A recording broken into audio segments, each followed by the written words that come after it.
I hear someone back there. We ask that you remain on mute unless you're actively involved in the discussion.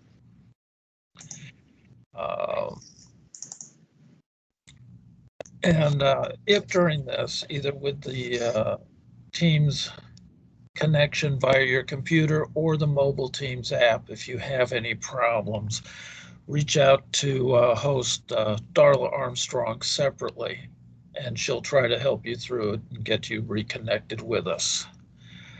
And that's really all I have for this. So, Stephanie, are you ready? Oh, wait a minute. I just got a reminder from Gary Schreffler. He wants to make sure everyone knows that this is, to quote him, his last rodeo, as he'll be retiring at the end of December. Hey, Jim. Yeah. Are you recording this or no? Yes, this will be recorded, and the recording will be available. Okay.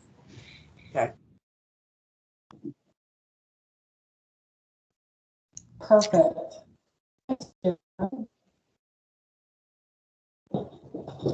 Okay, well, let's go ahead and get started. First things first, I'd like to read our antitrust statement that we always start our meetings with, and it goes something like this.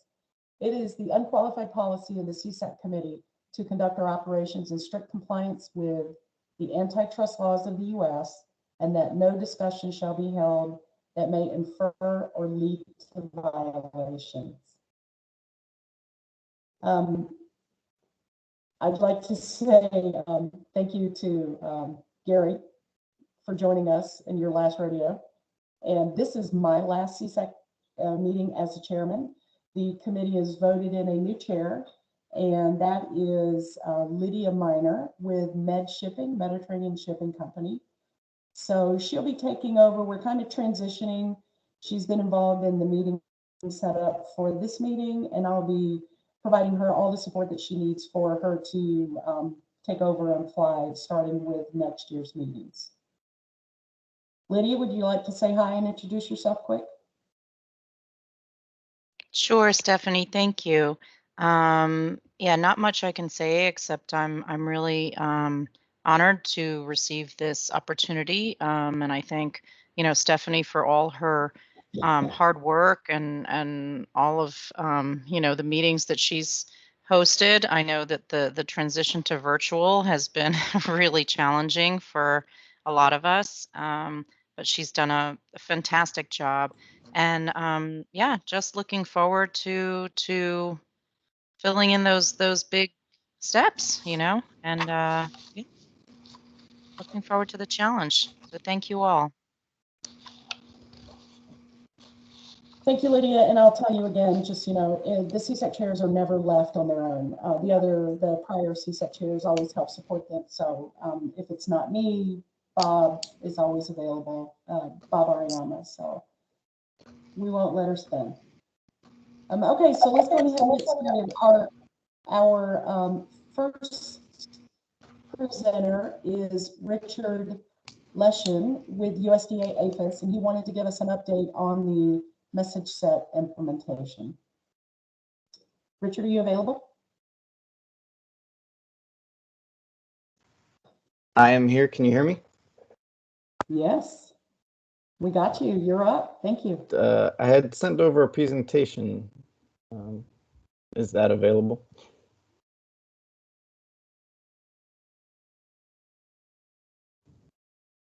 Say the slide should be up on the screen. Can you see it now? It is. Okay. Perhaps it's just my computer. I can't see it. I'll just go ahead as long as other people can see it and work through it. So good morning. Thank you for inviting me to speak with you about the Aphis core message set. My name is Richard Leschen. I am the Aphis core coordinator for Aphis. Just as a reminder, the Aphis core message set is the formal declaration process for incoming Aphis regulated products when submitting information through ACE. It is made up of data points that were previously found on many different paper documents. We went through a process of consolidating those into data points that are now electronically submitted through the CBP ACE single window system. And that is now the process for clearing imported goods for Aphis.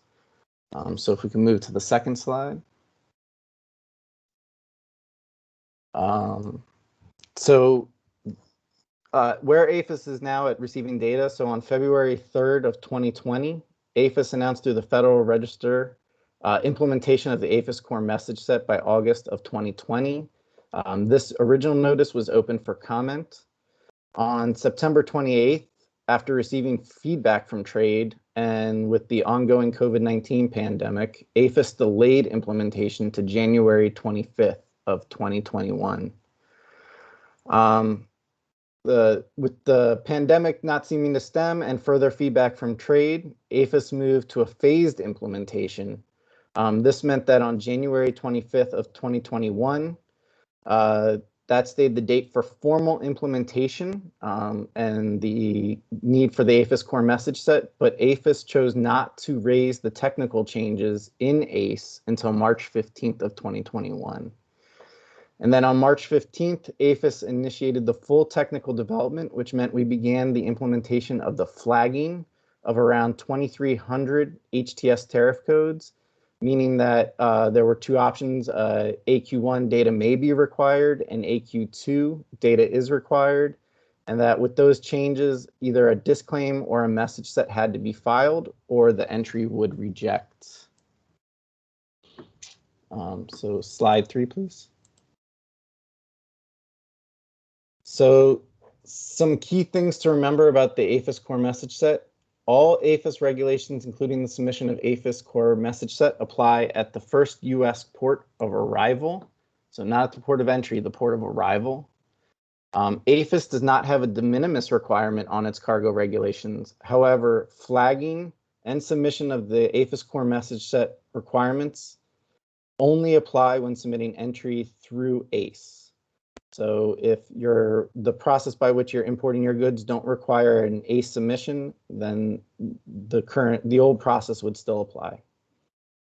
Importers must still obtain all necessary documents, including permits and certificates. For permits, if the information is submitted correctly in the Aphis core message set, so the permit number and the permit type, they will match and automatically pulled into DIS for review by inspector. So that is a system-to-system exchange, and so it's a verification process by which the inspector knows that the permit is from Aphis. All official government-to-government documents should still be submitted in paper or by other approved means. So those would include phytosanitary certificates, veterinary certificates, meat sanitary certificates. But there are some current exceptions to that rule, and you could see the CSMS message 486666151 for those exceptions. We are accepting digital copies through a certain period of time. Next slide, please. Is the data slide up? I'm sorry, I can't see the slides. I apologize. You're on the Aphis core message sets over time slide. Okay, I appreciate it. So prior to the Aphis core requirement, Aphis accepted documents through paper, and with the implementation of the single window in 2016, didn't receive many message sets. What we have here is from early January 2020 through August of 2021, and you can see over time how it changed. So implementation is right around where that peak started. So you can see people started more heavily testing in November and December. And then by March, most of trade was using the message set. So the difference in making it a requirement versus not was huge in successfully receiving the data. We currently receive somewhere around 40,000, I apologize, 40,000 message sets daily, up to about 50,000. And then those are on the weekdays and around 20 to 30,000 on the weekends, resulting in around 1 million message sets a month for the core program. This is a 100-fold increase in data and understanding about the Aphis regulated products entering the US. If you can move to the next slide. So on this slide, there is a slightly different perspective on the data. It's a breakdown from May to August, and it's a breakdown of the categories of products that we're receiving message sets for. So you'll see it broken down by the products: cut flowers, fruits and vegetables, seeds not for planting, propagative materials, animal products. This is how we bucket the commodities. We receive a very high number of message sets in the commodity categories of fruits and vegetables and cut flowers. But I would also note that when we're talking about message sets, we're not talking about individual shipments, right? So an entry could have multiple HTS lines, and on top of that could have multiple message sets within each of those HTS lines. So for instance, with cut flowers, an entry could have hundreds of message sets for each flower country combination imported in a single entry. Whereas with a fruit and vegetable shipment, there's less likely to be commingling, and so you'd probably only see one message set or a couple message sets per an entry. These are the types of relationships and analysis Aphis will continue to be performing with this data as we dig deeper, and that will be able to inform future decisions. But just note, I mean, when we talk about data and timing, only having full data for March is still just a short period of time for us and early in our data collection process, but it is quite a large leap in what we used to have. Next slide. So this access to new data will greatly enhance Aphis's ability to make data-driven policy decisions, improve risk analysis and assessments, and enhance the ability to respond or change based on pest disease conditions. One area where Aphis is already paving the way for the future use of the message set is through the Offshore Greenhouse Certification Program that Aphis employs at the plant inspection stations. This is a program that uses a certification systems approach to lessen the frequency of inspections on arriving unrooted cuttings. Cargo that is comprised of generally admissible unrooted cuttings, a list of which can be found on the Aphis ACE website, that have a certified facility number and correctly file an Aphis core message set using the AG1 entity roll code and certified facility number in the PG 1920 record lines are subject to fewer inspections as long as they continue to come in without Aphis regulated pests or other issues that may arise. In this case, after the information is submitted and loaded into the Aphis internal systems, the inspector at the plant inspection station verifies the information that and submitted required documents. The system itself will then use the message set data, identifies if the entry requires inspection or it can be cleared and does not need to proceed to the plant inspection station, saving time for the importer. While currently this is a narrow focused program, these are the types of programs Aphis wishes to expand upon with access to the Aphis core message set. Next slide. Another area where data is being used is the government-to-government exchange of data through the E-Fido program. This is a program that allows governments through their own systems, through their own systems or a shared system with the International Plant Protection Convention IPPC hub, share in data exchange for what were paper Fido documents. The participating countries now generate their certificates as XML data, which is sent to Aphis. Aphis passes that information to CBP. And when a filer uses the AE1 LPCO type, which we consider the E-Fido document designation in the PG 1314, a match is found with that data and provides the inspector a PDF version of the data for them to review. This means no more transporting those Fidos from origin to inspector. In fact, with participating countries, there may not even be an official paper document. This can save time and money. Aphis is also looking into ways that the data transfer through the IPPC hub can be used to lessen the message set filing burden on trade.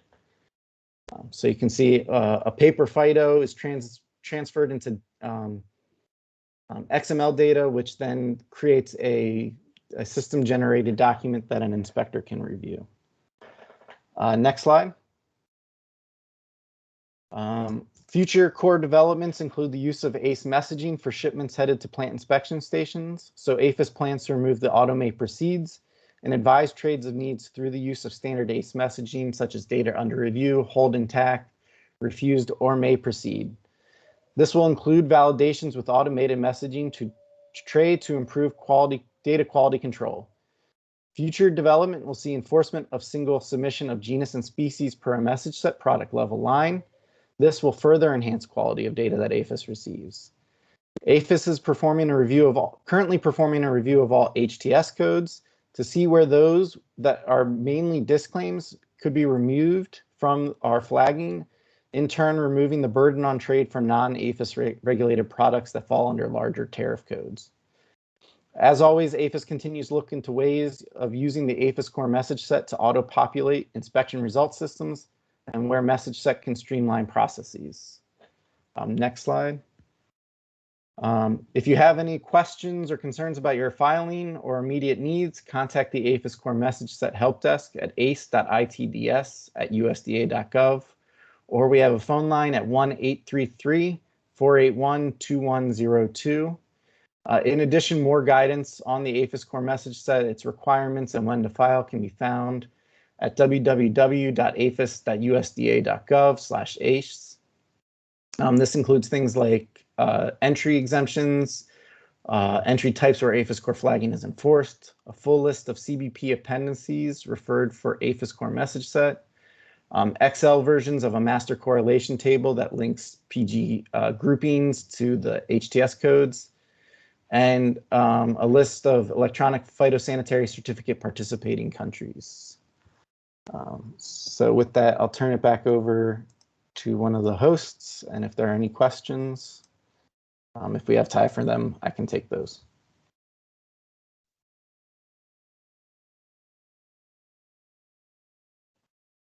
Thank you, Richard. If anyone has any questions for Richard, you can toss them up in the chat, or toss them in the chat. And this PowerPoint will be distributed with the final meeting notes, so everyone will have an opportunity to look at it if you need more information. Thank you.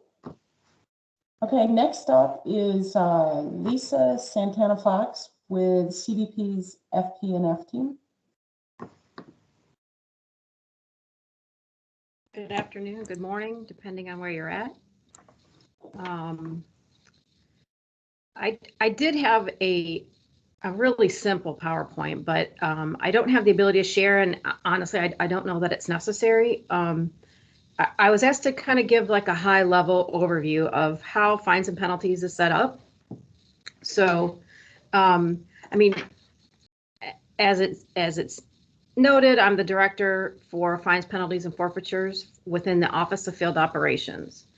So my division is responsible for policy, oversight of the operations that occur in the ports, a lot of audit support as we do get audited frequently, and then driving the innovation and modernization of how we do things, how we handle our processing within the ports. The ports themselves, they have oversight of the fines, penalties, and forfeitures offices, the FPFOs, the paralegals, the seized property specialists.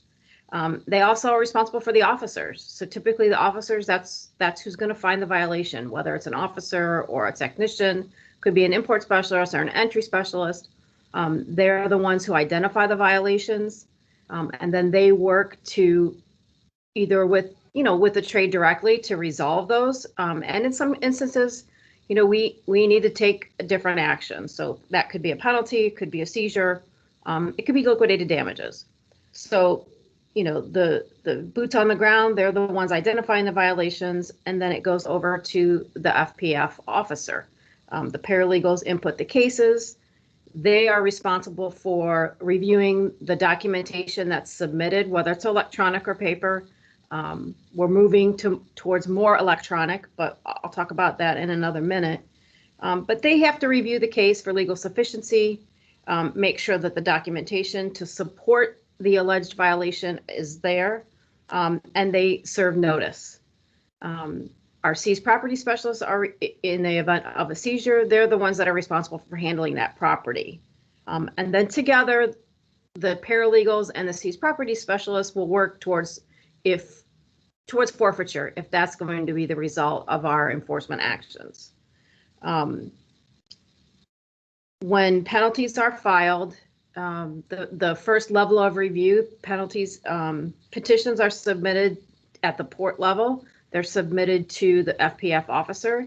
The paralegals review the case, and then any additional documentation that's submitted by the trade to support maybe why it wasn't a violation, or maybe why it was an anomaly, or in the case of repetitive violations, because unfortunately they do occur, what steps the trade or the industry has taken to make sure that those violations or mistakes do not continue to occur. They review it, and then they can apply mitigation. So based on the mitigation guidelines, which are actually written by our Office of Regulations and Rulings within the Office of Trade, the FPFO is the deciding official on how they will mitigate that penalty. And typically, I'm sure you've all seen the mitigation guidelines. There's a range. The paralegal, as part of their review process, they will look for aggravating factors, like have there been multiple violations of the same type, or is this something new? And they will take that into consideration as part of that mitigation process. Once that decision is made, the trade will have the option to submit a supplemental petition. And those are the ones that come up to headquarters. So depending on the circumstances of the violation, the value of the goods, it either comes to my office for a second review, or it goes to the Office of Trade, to their civil penalties branch for review. But again, when it comes up to headquarters, we are looking at the case fresh. We are reviewing what was documented by CBP to support the violation and that it occurred. We look at what was submitted by the petitioner in the original petition, what evidence they supplied to show either that it should be mitigated or that it was an anomaly, not a recurring concern, and they review the case all over again. And at that point, I have the ability I can offer additional mitigation. Maybe I saw, there's something else in that supplemental that was submitted that gives additional mitigating factors. And so then the penalty could be mitigated again. Sometimes, unfortunately, I see petitions where the petitioner just reiterates the exact same information with maybe no offer of how they've worked to make sure that those types of mistakes or violations occur in the future. So then the paralegals in my division, they review it again, and then they decide on whether or not to mitigate further. And that's the penalty process. Again, there's no standard as far as mitigation. We take each case and the circumstances and facts surrounding that case, and then figure out, what's the best remedy to correct the behavior and to make sure that the additional violations don't occur. As I mentioned earlier, some of the things that we're looking to do as far as modernization and innovation, we have some projects going on internally for how we handle seized property, to support the audits and the oversight that we need to ensure that we have good controls in place. We're looking to integrate some of our systems. CCATS is our system of record for penalties, fines, and seizures. And so integrating that with our manifesting system, along with ACE on the other end. And then another project that we've just initially, taken the first steps towards working on is electronic petitions, which would be, a portal. At least this is what we envision. It would be a portal where, when a violation occurs, the petitioners, the trade would be able to submit everything electronically, and it would go into the system. No more mailing, or FedExing letters and documents, and kind of making it it was, to me, it was explained, likened it to like, electronic filing of your income tax. But we're looking to do that to kind of streamline some of our processes. We have also recently we pushed out notification to rights holders. So, our previous process was when we had a seizure of intellectual property goods, we send notice to the rights holder so that they have some of the details of the shipment and what the goods were that we seized. But that went by mail, and considering the challenges the Postal Service has seen during the pandemic and prior to, some of these notices were taking a long time to get there. So we've worked on integrating CCATs with the IPR module so that the information that's housed in there with email addresses is linked in. And so now when we have a seizure for IPR, that notice can be sent to the rights holder as part of the systematic processing, and it goes electronically to an email address. We're also looking to do the same for notice of seizure. So tapping into our other holdings for email information and being able to email those notices directly to, rather than relying on sending it via mail. So that is kind of high level how FP&F is set up and how we operate and who's responsible for what. And I will, of course, be available if anyone has any questions.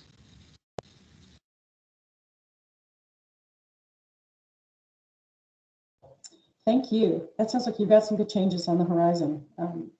Be interesting to see how they're deployed. And I think Lydia has a question. So. Yep. Oh, go ahead. Darla, I will send you the slides. Thank you. Hi. Thank you for the presentation and the information. That is such good news about the electronic petitions and no more mailing. I think everyone on this call will be very happy to hear that. So really appreciate you sharing that with us. Do you happen to have maybe a timeline as to when that might happen? I do not, but the good news is I have funding. So that's usually the largest hurdle. There's a lot of stakeholders that are invested in CCATs and what's in CCATs. And so, we have a lot of people who need updates or upgrades or changes. So we're working to prioritize those projects.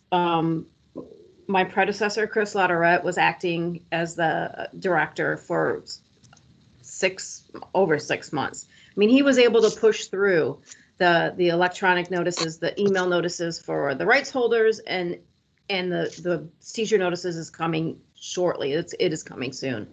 So, we're working hard to try and prioritize, the competing priorities for who needs money and time invested into developing additional things within CCATs. But as I said, the funding was the initial hurdle. We've crossed that one, and it's certainly a priority for me. And as the business owner of CCATs, I guess I might have some input on where that falls on the list of to-dos. That's really great. And I know, during the pandemic, since we did, a lot of us, were not in the offices, we were actually sending many of the petitions through email. And I just wanted to know, and maybe it's already out there, is there a general directory for the various ports and locations, inland locations as well, of email, phones, addresses? I know some they are printed, usually a phone number on the letter, but sometimes if we want to reach out to a general address for that particular location, we kind of have a little bit of a challenge finding that. You know what? I'll have to look. I know internally I'm looking to kind of streamline and centralize where we deposit all of our guidance to the field. I haven't really looked for that on cbp.gov, but I certainly will. I will have my team take a look and see if we can't get some sort of directory with, hopefully with like general kind of FP&F phone numbers and names. You know, the challenge is always keeping up with updates as your employees, you know, with turnover. But we certainly should be able to come up with something that we could put out to make it a little easier, you know, based on the port location and where that FPF office sits. That's great. Thank you, Director. Thank you. We have a couple of questions in the chat, and so Stephen Cordingly asked, what are the timelines for penalty mitigation to complete? Stephen, did Lisa's answer your question earlier when she talked about time frame? No, we've seen some differences between different review offices and the time frames to get responses back. So I'm not sure if there's a general time frame between for mitigation specifically, like from the time that it's submitted to be reviewed by the office and have an answer back. And so, I mean, generally, there's timelines outlined for when the petitioner could submit. You know, typically we give 60 days, and then once the first petition is reviewed and responded to, there's another 60 days. But you know, unfortunately, how long it takes the paralegal to review that and respond, it depends on caseload. And frankly, our resources are stretched pretty thin in fines and penalties. And this is one of the reasons why we're looking to find ways to do things more effectively so that we can keep up with the caseload. I would say that if you've submitted a petition and you haven't had a response within 90 days, I would be reaching out to the FP&F officer or the paralegal to find out the status. Not saying that that's going to give you the answer you want, but certainly, I mean, as part of the oversight process, they have, you know, we run reports, they have timeframes that they're supposed to be completing these. And again, unfortunately, some places are short on staff and full on cases. So those might take a little longer. We're also looking at ways that maybe similar to the center structure, right? The whole premise behind the centers of excellence was to be able to push work to other locations. Say, you know, you had some employees who didn't have as much on their plate. And so the ability to kind of move that work around. So, you know, perhaps there's some opportunities where we could have something similar where you have an office where they don't see a lot of penalties. Maybe they could help out with that work and kind of shift that to where the resources are. So we're looking at, you know, really anything's on the table. It's just a matter of, you know, funding it and making it work, but staying within our legal constraints. Okay, thank you. And another question, Raul Claros with Hapag-Lloyd asked, he just brought up about the issue that we're all facing with people working from home during the pandemic and not being able to receive mail or receiving mail late.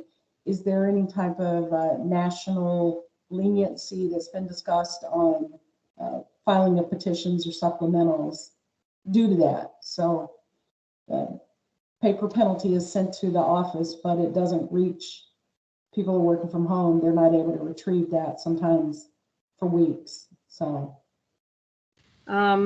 I mean, I haven't seen anything that came out prior to my taking this job in August, but I will take that one back as well, and I can circle back with the group, but I will take that one back as well and see what if any guidance we've given to our officers in the field.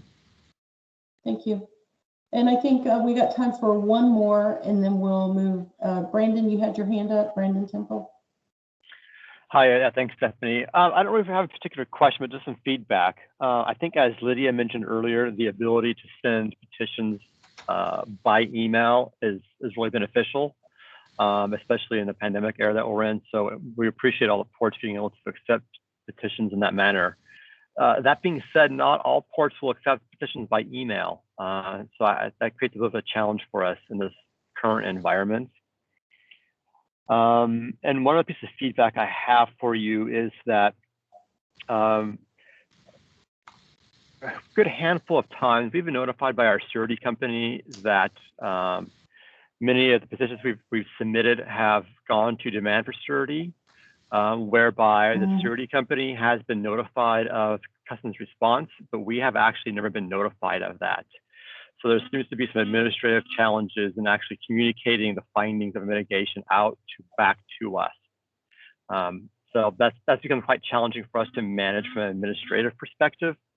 Is having to scramble when we've not received response and all of a sudden being advised it's gone to a surety demand. Okay, if it would be really great if you could give me a couple examples of that, because then maybe then we can kind of drill down and find out where the disconnect is. Okay. If it's not happening all the time, then there could be specific circumstances. So I think if you could offer a couple examples, we'd certainly take a look and see if we can find out what the issue is. Okay. Yeah, I can send those to you offline. I mean, we're seeing particular issues only at particular locations. So it's not widespread at particular locations. Thank you for taking the time. And my colleague Brian Sale has he's posted up a link. So there are, within the port information that's on cbp.gov, some of them have listed like a contact number for the FP&F office, but again, I'll take that one back and we'll see what we can do to get a better list for the trade to access that a little easier. Okay, thank you. Would you mind putting your email address in the chat? That way, Brandon, or if anyone has any other samples they'd like to send you. Yep, will do. Thank you. Awesome.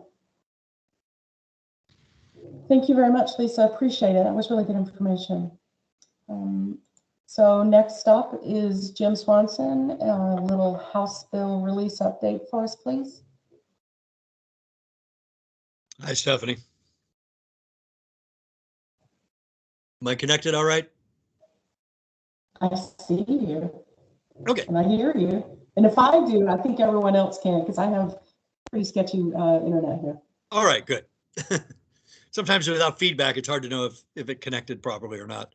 I've also asked Mary Baker, the director for cargo control and release over at the TTO, to join me because she has a better feel for where we stand from a development perspective. I've been dragged into so many other things lately. I haven't been tracking this as carefully as maybe I should have. We continue to work together, establish requirements, et cetera, but we're ongoing. I can say, however, that I have seen that the updated Khmer and Qatar were posted early on this month. I think the 13th. Those were published, so they are draft. They are available for discussion. They are available for review. They are available to begin programming. They're available to begin working with us. If there's anything in there that's an absolute non-starter, we want to know about it. But obviously, it's a way to get going, get the thing programmed, and to have everybody get their programming done. I can also tell you that there have been some delays. Obviously, I believe the Qatar was supposed to have been published much earlier than the 13th, but than this month. But everything has been a little bit delayed, and I'll let Mary cover the specifics around that. But we are still on track for a deployment next year. It's just going to be much later in the year, sometime in the summer. Is going to be the deployment for Ocean House Bill. At least that's the proposed deployment timeframe now. Mainly because with all of the other programming, et cetera, resources and other things got in the way. Mary, are you available and on the call right now? Yes, I am. All right. Do you have any specifics you'd like to share? Well, the implementation guidelines that were published in October 13th had been reviewed by the Ocean House Bill Working Group prior to publication. So again, as Jim mentioned, if you have anything that you would like updated, or if you see any glaring errors, please notify us. The Ocean House bill development has been delayed. I believe that that's already been published. It was delayed to the identification of additional requirements and due to some conflicting priorities and resource constraints. The current certification deployment is planned for early May 2022, and production deployment is expected to be in late July to early August 2022. And that is all of the updates that I have relating to Ocean House bill. If you have any questions.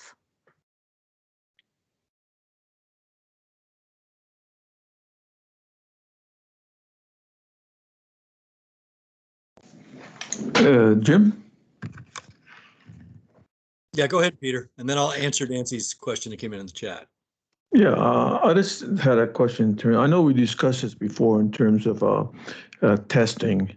Early on, I think we discussed possibility of having a pilot for this, but I think you mentioned that that was not required based on the, you're feeling that most changes were internal and you don't need, and that's not required. I'm just a little concerned because I know that when we talk about internals, many things could happen, right? Especially with the clearance process. We all know that that's a complicated, process. And definitely we would not want to implement something and then work out, start working out a lot of issues in production. I mean, how do you kind of envision, us moving that direction without, having, a lot of issues once we move in production? I mean, is there a way for us to kind of flesh out, possible, glitches, that might come down the line? So it sounds like from what Mary had mentioned earlier, Peter, that CERT window will open in May with July, August timeframe. So that does give us somewhere in the neighborhood of 3 months for testing prior to deployment. So obviously anything we discover in CERT could move that deployment deadline back. So clearly if there's something that's really wrong with the system, for example, on our side, those dates could change. In addition to that, obviously we're going to hope for very rigorous testing with the system. But the reality is most of the formats, et cetera, have not changed. It is simply where they're being posted. So it's the way your main effort is going to be on how you handle the messages and how you reconcile those messages on the back end. So and a lot of that is in your internal programming, and I really can't help you much with that. But it may well be that data already exists in some of these messages. And so you could begin to evaluate your current response data where House bills are already mentioned, for example, and provided in the output, and begin to utilize what that means in terms of how to segregate out that data. So we're thinking that you actually have a little longer window than maybe waiting till CERT opens. What you will see is the messages won't necessarily be specific to the House bill, but the House bill may be part of it, and you can begin at least that process of parsing out and creating records at the House bill level. Just one follow-up. When you're saying insert, does that mean that all functionalities will be working in that environment as if it's in production? Because I know sometimes in CERT there's a limited amount of limited amount of what you can replicate, from production.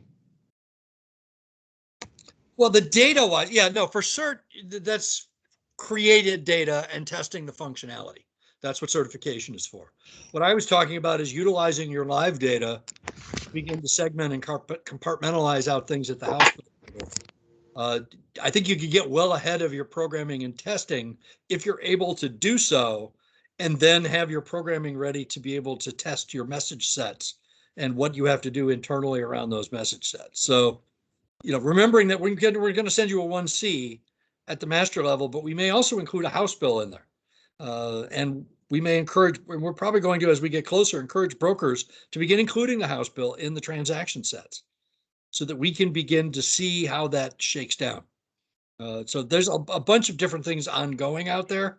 I don't want to tell you how to do your programming, but there are opportunities to look at the data. We're not changing as we've said repeatedly, we're not really changing the data structure. What we're doing is we're sending out our notification messages at a different level. And then internally, we're kind of stacking and racking that a little differently for our purposes. So this is why we're not looking at a big legal change. We're not looking at a lot of other things. What we are looking at is making sure that you understand there will be House bill records with these notifications attached. And I think the biggest lift is to get those House bill records created where possible and test against the data. Hey, Jim, if I can just kind of elaborate on what Peter was saying and the need for a pilot period. I think back to 2003 when Advanced Manifest was implemented, and at that point in time,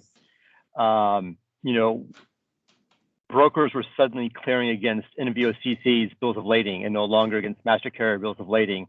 And there was a lot of, I guess, put it politely, not confusion, but just a lot of learning going on in the trade when this change took place.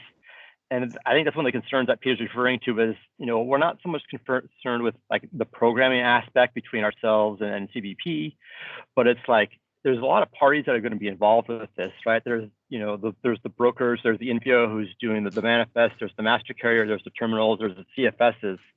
So having all these parties with their fingers in the entries now and for visibility purposes, there's lots of opportunities for there to be misunderstandings among this trade or for things to break down while we work those things out.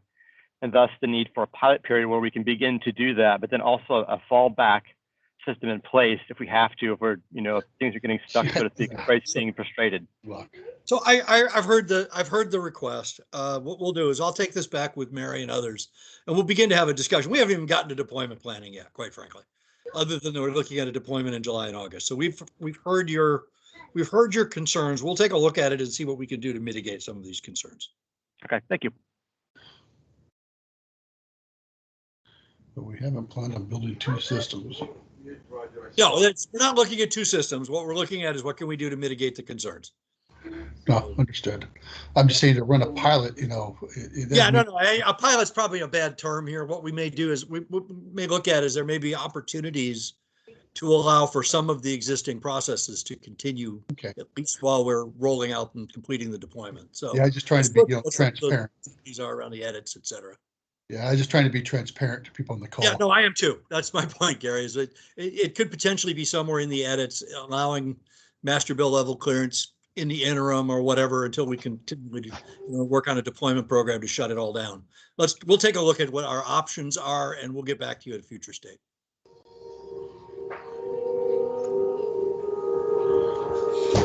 This is Fanny. Can you hear me okay?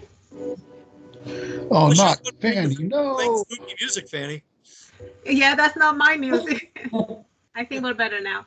Okay. Thank you, Gary, for the welcome. Just wanted to make a point to what my colleagues have already expressed, Peter and Brandon. When we do the testing in CERT, we need to make sure that we enforce all of the parties to participate, otherwise this is going to fail.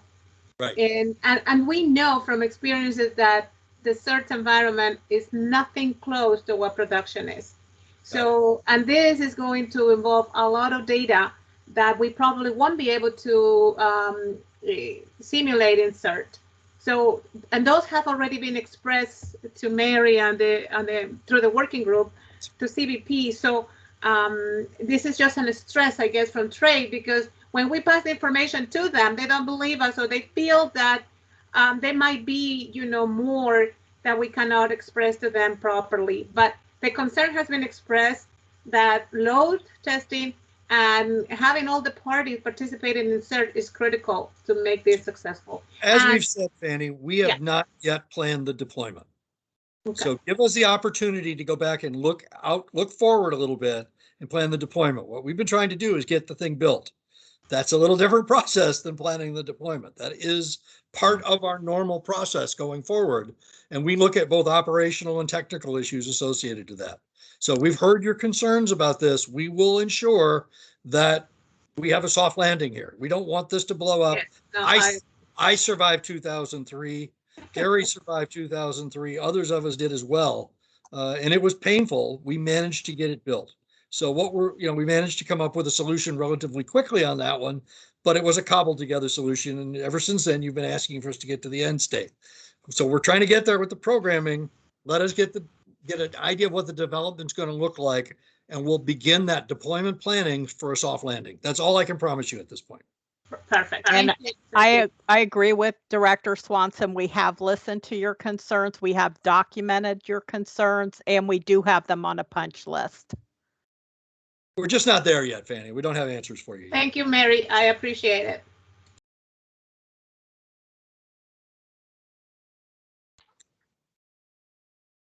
I think the chat question I had was similar, correct? That's right, Jim. That's right. Asking for a bigger window. So, well, like I said, we're going to look at this. We'll have better responses for you. Just on a personal note, I just want to thank everybody for all the work we've done together. For me, going on 20 years, over 20 years here at CESAC, all the great work we've done over the years, and I just want to thank everybody for that time. No matter what happens in the future, I just want to make sure everybody understands that I consider all of you to be my friends, and I thought we've had a great working relationship all these years. So thank you. Likewise, Jim. Very Oh. true. Very true. Are there any more And I questions? especially enjoyed working with you, Fanny. I am sure of that, Gary. Me too. It's definitely been a pleasure. And a challenge. Yeah, but a fun challenge. Yeah. Thank you. Thank you. Okay. If no one else has any questions, then we'll move to the next is the VECS portal development and other vessel arrival questions. Brian Sale, you're up, buddy. Hello, everyone. I think it's been a while since I've been on a CSAC call. I think these always happen to come up when I'm on leave or something like that. So glad to be here for this one, and glad to be talking about the vessel entrance and clearance system. For those who aren't aware or don't know, CBP has been working for quite a while on trying to completely digitize the vessel entrance and clearance process and get rid of all of the paper forms and paper processing for vessel entrances and clearances, and all the permits and special permits that can be requested. And the way we're going to be accomplishing that is sort of through two systems. So one, through ACE, the ACE portal, we are creating a new vessel agency account type to go along with, broker and carrier and importer and all the other different account types. So there'll be a vessel agency account type. And then through the ACE portal, after logging into your vessel agency account type, the vessel agents will have the ability to essentially click a button that will take them over to VEX, the vessel entrance and clearance system. And in that system, the users will be able to report their arrival of the vessel in advance. We'll be able to request permits in advance. We'll be able to provide some of the basic information of the vessel that they would normally provide on the 3171 form. And then from there on, then go file the 1300 equivalent for the vessel entrance, the 1300 equivalent for the clearance. The ship stores declaration will also be included on the entrance filing. The crew effects declaration, similar. We'll also be looking to automate the CBP form 226 for the vessel, the U.S. vessels with foreign repairs, as well as the CBP form 26, which is the reported diversion. So we're looking to get all that rolled out in the system, so that it's all digitally complete. It can be filed remotely. The goal is to, get to a point where we don't need the vessel agents to come to the custom house every time for the vessel entrance clearance, or for the officers to have to be on board the vessel on arrival to perform the entrance and clearance. We want to be able to perform it anywhere at any time, essentially from a dashboard, which will, we anticipate really changing the vessel entrance and clearance process, right? Making it completely modern, moving into the actual 21st century instead of, what the process has been for, the last 100 or couple hundred years. We expect this to be a huge time burden savings for CBP, as well as a huge time and cost savings to the trade industry, right, to carriers and to vessel agencies. We're hoping, I don't want to say hope, the rough draft plan is to have the vessel agency account type built and ready by mid-December. It may not be available then. We're still kind of working through some of the administrative bureaucracies. We have to get out Federal Register notice and give time for people to provide comment, and also time for people to sign up for that new agency account type. We'll also have to get another Federal Register notice out with details about how we intend to roll out the public pilot for VEX. So the rough draft plan, like I said, is to technically be able to enroll vessel agents by mid-December, with a realistic goal of no later than January of 2022, as well as, starting to roll out the public pilot for the vessel entrance and clearance system, and being able to have the vessel agencies and the carriers and the stakeholders out there, actually going in and filing these digitally with CBP. At that point, I'll open it up to questions or discussion.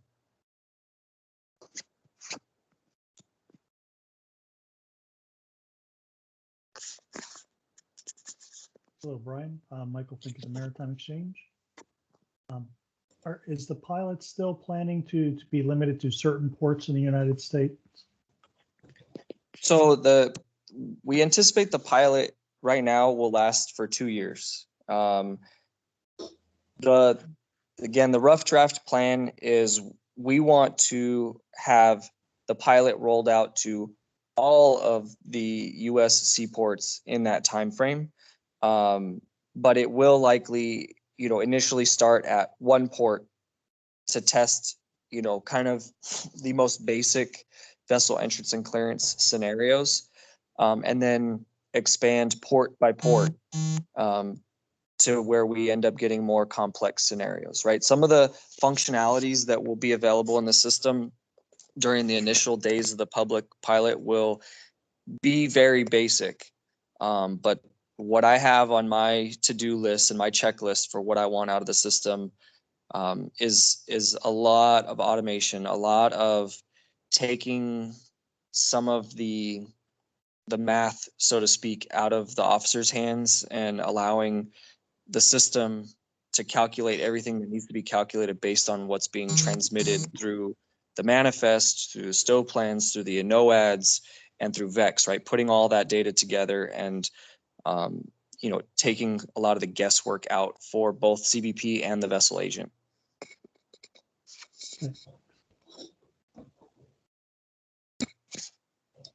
Brian, so there's a question in the chat from Marty asking if VEX will be able to communicate with the AMS system or M1 AMS system.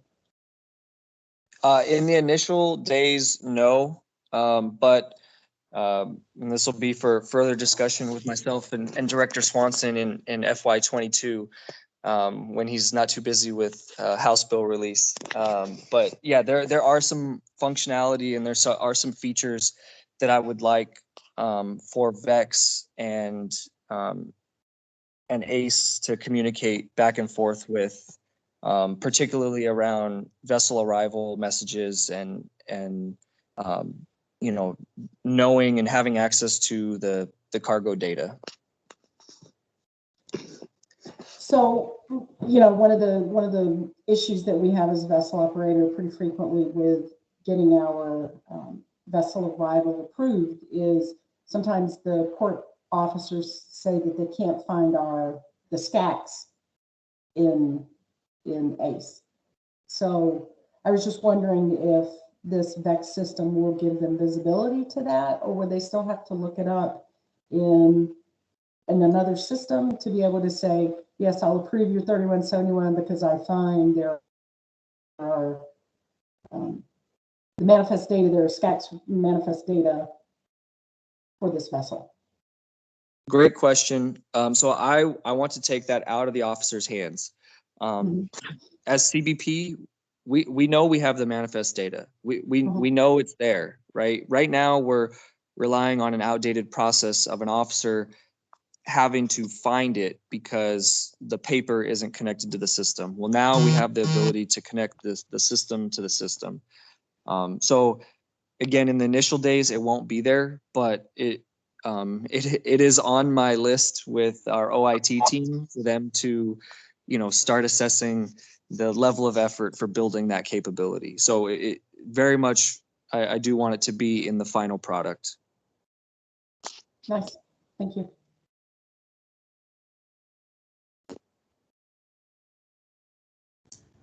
Brian? Hello, yep. Oh, it's Eileen. Lane Johnson, client rep. So I just want to know about this portal.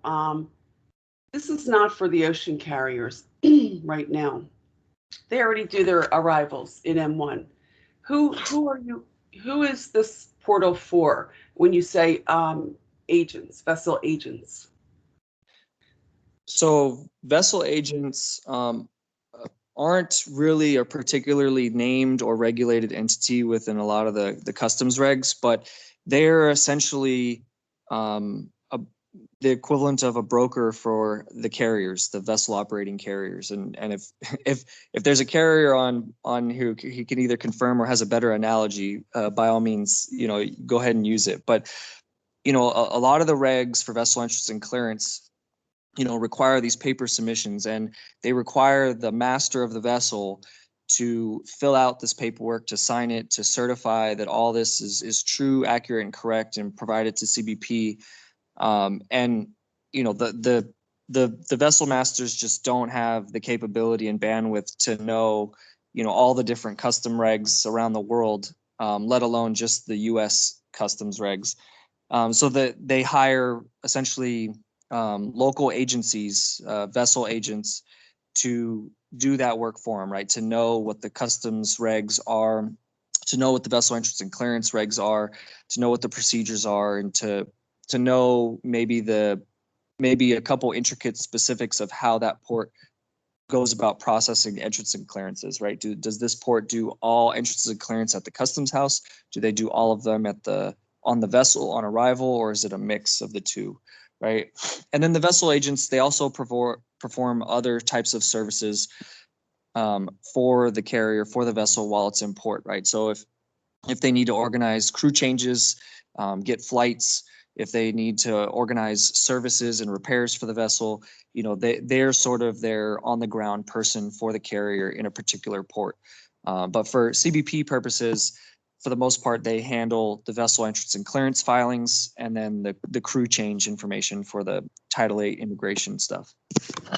So this is separate than the ship's agents who do transmitting for them now. So some vessel agencies or some ships agencies do offer either manifest, like cargo manifest, or ENOAD, passenger and crew manifest transmission services, and others don't, right? So there's kind of a myriad of services that are out there for vessel agencies. The bigger ones for sure offer those services. Some of the smaller ones are a little bit more niche in the services they offer. Thanks. Brian? Yes. This is Peter from APLL. I somehow recall a long time ago some issues. Maybe I don't recall all the details, but the challenges of the different ports not able to see, that the data that was manifested, and there was something to do with the visibility or how the port operator, how the folks using that system would not able to see, or were not linking correctly. I'm not sure if this particular one, I know that you mentioned there's no link to right now to M1, AMS, but how are you kind of connected today when someone is arriving a vessel at a port to ensuring that there is, a connection to what's on the vessel? So this is similar to Marty and Stephanie's question about the connection to ASM1. So currently, the way it works is, the carriers, right? All the carriers, the MVOs and the NVOCCs, they submit their bills to CBP in ASM1, and on the CBP side, when we get the 3171 on that form, the vessel agent or the master of the vessel who's submitting that form is required to list the number or all of the master operators, right? So all the MVOs and all the slot charter MVOs. And CBP, we're supposed to go in and make sure that we have a manifest for each of those carriers on that vessel. So it's being done manually before we approve that 3171 or before we approve that CBP form 1300. The issue that we have currently, and it really has just been exacerbated by the long delays as a result of COVID, is that on the CBP user side of ACE M1, when they go in and they look at all of the arriving carriers in the system, the user interface is limited in the date range that it displays to the user, right? And that was because, prior to COVID, generally speaking, the ETAs that were provided on all the manifests were pretty close, right, in range and in accuracy. But now, because of all the delays, the accuracy of those ETAs and the range of those ETAs among the various carriers on a particular vessel is so wide, is so off, that it's outside of the range on that basic user interface. Now, the officers do have the ability to go in and perform a search that, they can open up the parameters of the dates that they're looking for and the range for the vessel they're looking for. But sometimes, sometimes the ETA of one slot charter and another slot charter I've seen have been off by more than 30 days, right? And yeah, and again, it's one of those things that we're struggling through, and it's a problem that has existed for time, but because of this, it has sort of kind of exposed some of those flaws in the system, or flaws in how it was built originally. And not to say that we knew about those flaws at the time. It was just we never thought that there would be 30 and 45 day delays on a vessel's arrival. Yeah, that's actually one of the items that I recall about, that the officers are able to look up. But I think one of the challenges I remember was that not all of them knew how to do that. Because there was some kind of internally, you had to kind of go and kind of play around with that system, your system, and not everybody was able to do that.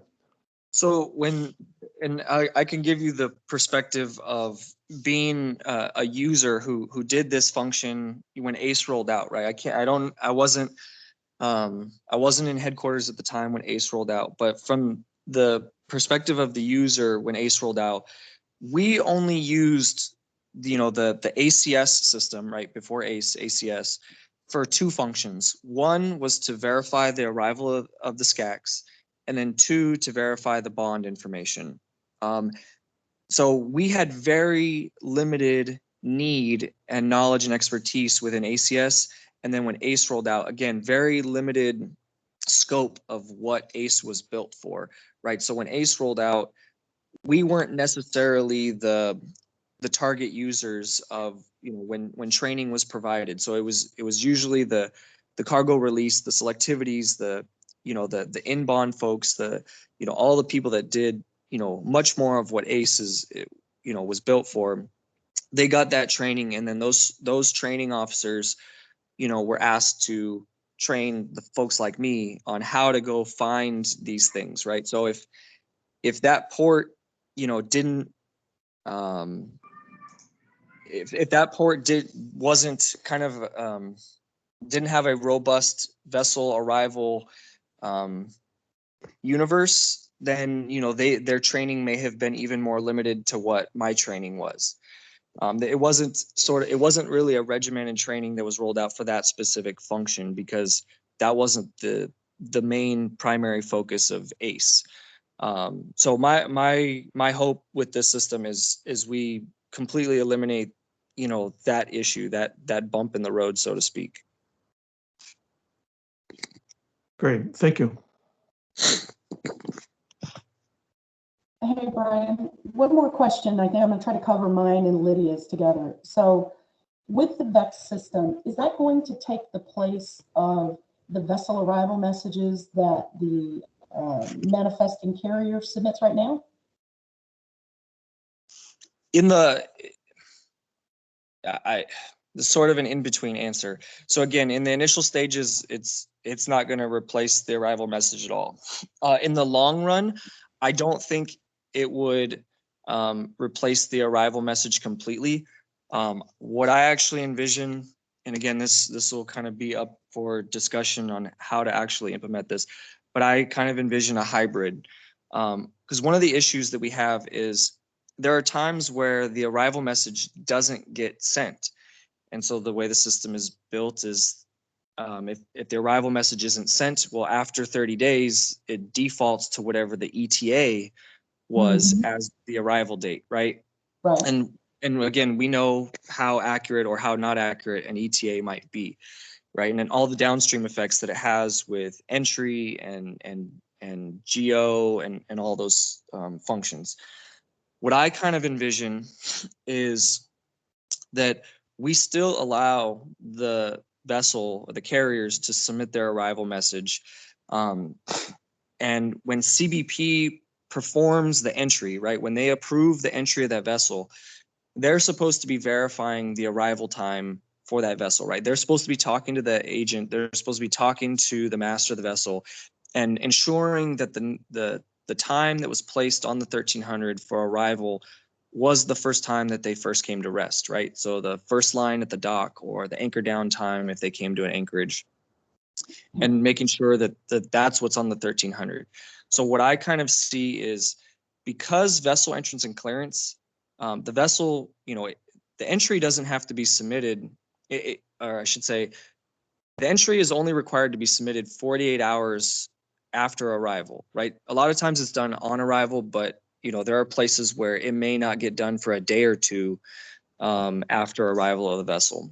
So I want the ability for the carriers to submit their arrival of the vessel in that 2-day window, but then also have the ability for CBP, once we've confirmed the arrival time of that vessel, to essentially cement, what the actual arrival time was, even if it might be, a day or two after the arrival. Now, again, with VEX, hopefully we're not waiting 1 and 2 days for arrival anymore, because it can be remotely processed. Hopefully we're doing it, within hours, so to speak, of the vessel's arrival. But that's kind of my vision. But how we get that to work out, as obviously we're going to have to discuss internally, and then also have discussions with the carriers to see how it may affect them downstream as well. Okay, thank you. And then could you also kind of plant the seed in the back of your brain about unarriving a vessel? So that same instance that you talked about, where if the vessel arrival message is not sent and the ship's been sitting at anchor for 45 days, and then ACE automatically arrives the vessel, but the ship's still at anchor, is there a way for us to unarrive the vessel to then suspend the entry in the geo and the inbound clocks? So that's a good question. I don't know the background on. So Brian, go ahead. CBP officers, certain CBP officers have a function that allows them to unarrive. So if you're seeing it's being inadvertently arrived while it is not yet in arrived status for the purposes of all the cargo on board, you could request that CBP unarrive that vessel again. You probably will have to go in and update your manifest. Once you do that, you may have to update the manifest to show the new ETA so we can get, so it doesn't do it again. Because I think it does that functionality once a day. It doesn't review for that. It's like an overnight function that it does. So you may have to, you may have to change the manifest after we unarrive just to make sure that we don't do it again. Let's have a discussion around that maybe and test it to see if, so that we could fix those badly arrived vessels if we have to. The problem is there's a lot of downstream effects, so we really are nervous about the whole concept of unarrival at this point. We try to do it as limited as possible. Yeah, and I was going to add that while the officers can do it, because it's such a seldom used function, and because of some of the training problems that that we're aware of when everything first rolled out, there's a lot of places who just aren't familiar with unarriving a vessel. But by any means, if anybody's having trouble and needs a vessel unarrived, you can reach out to me. I'm not going to unarrive the vessel myself, but I can get in touch with the port of entry and I can provide them instructions and clear guidance on how to unarrive a vessel. Okay. Thank you. Got it. Again, it's something we're careful about though, because it can unset and mess up a lot of clocks. So while it may work great for the carriers, the importers and brokers may find themselves suddenly getting hit with liquidated damages and penalties. So we want to be very careful when we do it. Understood. Yeah. Okay. Just to add to what Brian has already said in terms of timeframes, we've had some internal discussions with the Office of Trade regarding dates of entry for purposes and how that ties to vessel arrival. And so we've got some additional inputs that'll be going into that discussion as we move forward. It's a very complex issue. Yes. Okay, thank you. One last question, if I may. Brian, this is Fanny again. Just wanted to check if this system that you're talking about is different from the ACE portal, or is this new account type part of that ACE portal? It seemed to imply a different system, so that's why I want to double check. So the vessel agency account will be in the ACE portal. To sign up for a vessel agency account, new ACE users will fill out the ACE application form and they will request a vessel agency account. That form is being updated as we speak to have that option. And then for existing ACE users, you'll have the ability to go in and add a new account type to your ACE account like you would any other account type. Okay. So this will be another action within the portal, ACE portal. Okay. Yeah, because there was a question about if this is an internal system or not. So this is part of the ACE portal that everybody knows. Yeah, well, there's two parts to that, right? So the first part is the ACE portal with the new account type. Once you're in that account type, the next question is well, what as a vessel agent will I be able to do in my ACE account? And initially, the first function that we're going to offer is access to VEX, the system, right? So they will click a button and it will take them from the ACE portal to another system, because that's what ACE is a portal. It's a window to other functions. So it'll take them to VEX, where they will do the actual filing of the vessel entrance and clearance information. Thank you for the clarification, Brian.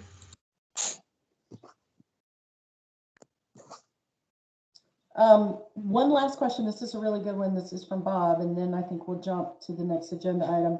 So Bob's asking if the carrier TAO will have to use the portal to authorize the vessel agent to say this vessel agent is representing me, and I give them authority. Initially, no, but we have had discussions around that. The technical requirements to build that functionality are pretty lengthy, and so we didn't want to further delay this. In the current paper world, when the vessel agent provides us the 3171, they give us the bond number that's being put on that 3171. In some cases, the vessel agency themselves have their own carrier bonds, and in other cases, they are using the carrier bonds for which they are contracted or chartered for, right? So depending on the individual agreements for that vessel arrival, you know, it could be different from vessel to agency, or even voyage to voyage. So essentially what we're going to be doing initially is when the vessel agent logs in through ACE and is passed to VEX, when they submit a filing within the VEX system, right? Whether it's a arrival report, whether it's an entrance, whether it's a clearance, whether it's a request for a particular permit, before they submit any filing with CBP, they're going to be required to provide a bond number, right? And we're going to do some validation to make sure it's a valid bond, it's active, it's, you know, it's the correct type and activity code, all that stuff, to make sure that, we essentially know who's going to be held accountable if something bad happens with this filing.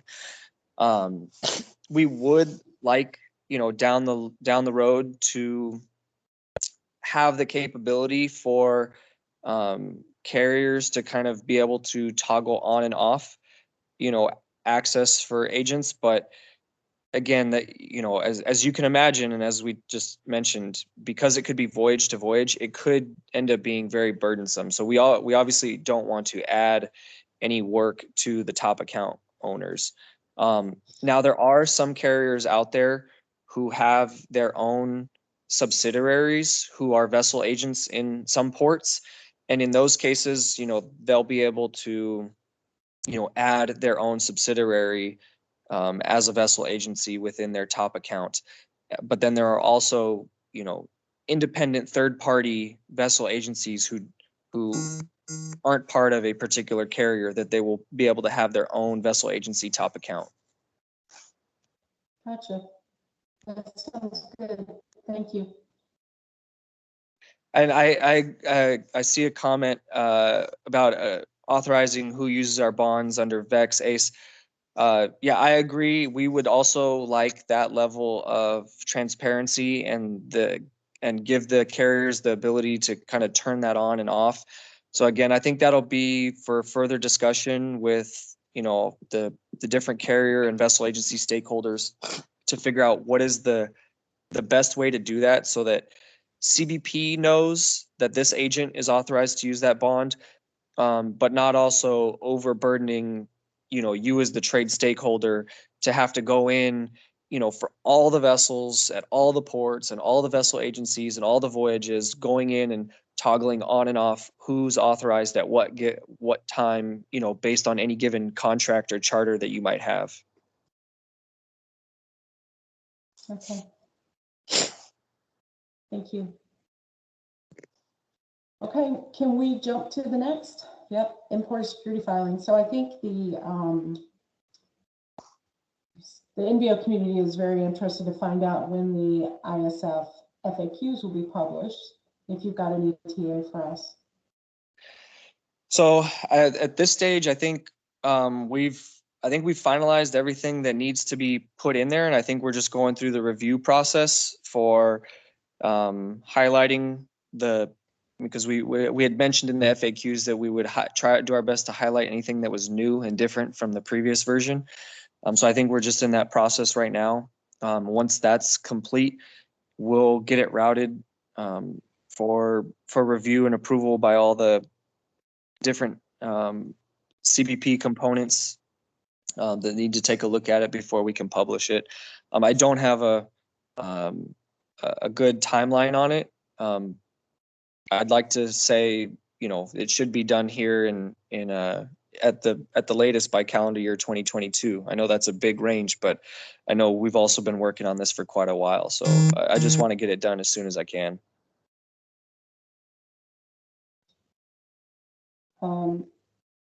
Welcome back, Gary. So I think the NVO community would also like to know if there's any obstacles that they can help assist with to help get it published. Is there anything that the trade can do to help?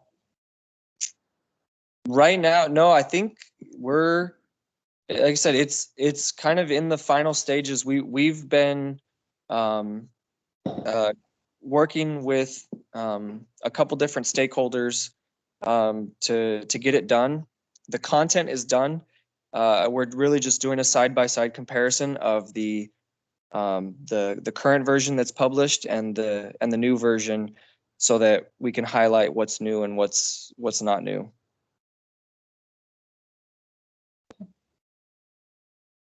Okay. Are there any questions on this topic? I will add that not for the FAQs, but for Isf compliance rates, typically we're in the low 90 to mid 90% compliance for ISF 10 and ISF 5. I don't know if it's as a result of complications with COVID, but looking at the compliance rate of ISF recently, for ISF 10s, we're in the high 80s. Again, this is nationally and across all carriers. And for ISF 5, we're in the mid 80s, right? So there's a bit of a dip in ISF compliance, which again, I can only assume is as a result of all the other complications that have to do with COVID. Mm-hmm. Agree. Okay. Any questions for Brian?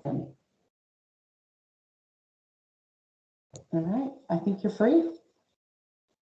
All right. Thank you, everyone. Thank you all. And, any questions, ISF or vessel entrance and clearance, please don't hesitate to reach out to myself or the CESAC coordinators, and, I'll do my best to help you out.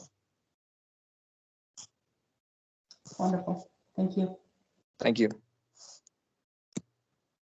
Okay, next up is Truck Manifest Phase 3 and the Bakers, Zuli Baker and Mary Baker. Good afternoon. I'm Mary Baker. I'm Director for Cargo Control and Release in the Trade Transformation Office. And I'm going to be talking to you about the enhancements to Truck Manifest for Phase 3. Move to the next slide. So the capabilities in CBP's Phase 2 primary and secondary, which is Phase 3, basically are concentrated on streamlining and simplifying functionalities to improve the overall CBP officer user experience. And basically it's a lift and shift from our current technology to newer technology as the legacy technology is approaching obsolescence. And that's the primary focus for Phase 2 and Phase 3. We already accomplished Phase 1, which was the trade-facing truck portal. The Phase 2 primary is currently being used in a pre-production environment at the Brownsville and Buffalo ports of entry. And the Phase 3 secondary includes working with trade in the testing environment, which will begin in the winter increment. This portion of the testing this portion of the transition is transparent to trade. What we're looking to test in this is to make sure that we got everything from the current legacy system into the new system. Next slide.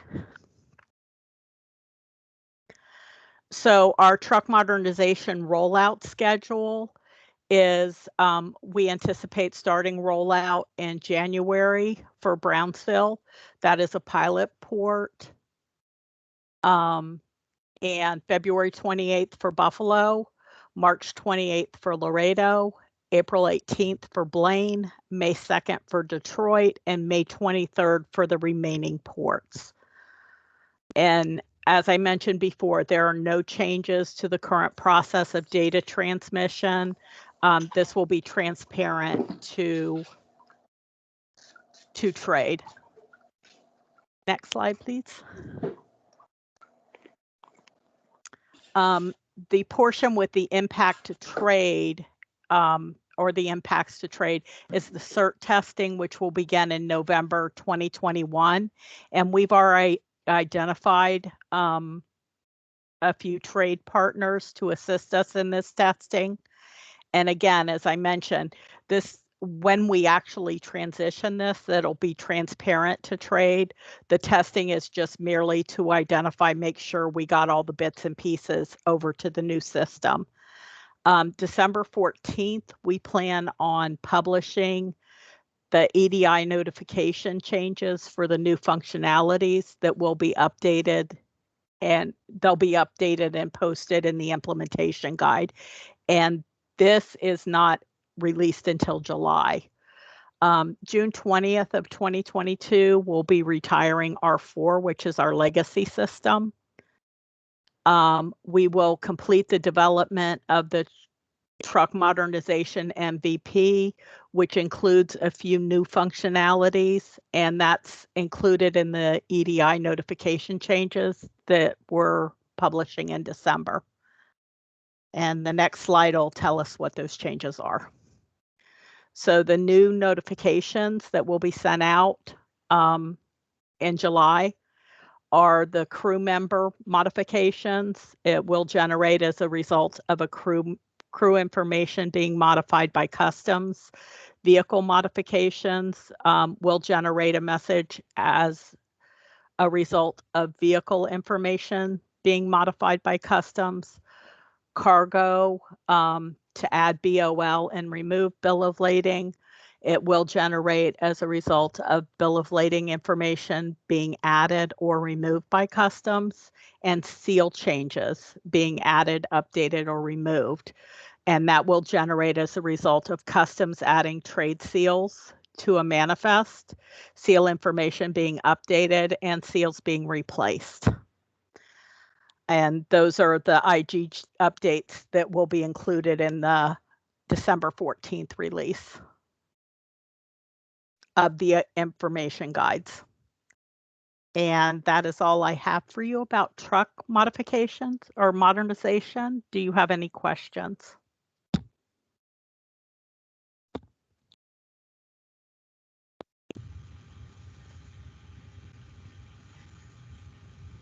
So unfortunately, Chris Everly is not able to attend today. And Chris Everly is with ArcBest, and he's normally pretty vocal and asks a lot of questions on the truck manifest. So we'll make sure to get your slides to him. And I guess if he has any questions, he'll reach out. I do have a question, if I may. This is Fanny Flores Pastor from the cards again. Just on the note on your last slide where it says IG updates to be included in the December 14th, 2021 release, the IGs will be deployed along with the release, or this is... No. I'm sorry. That yes, was being published. Should have said being published. Okay. So, and these IGs will be for production when? July 11th. July. Perfect. Thank you.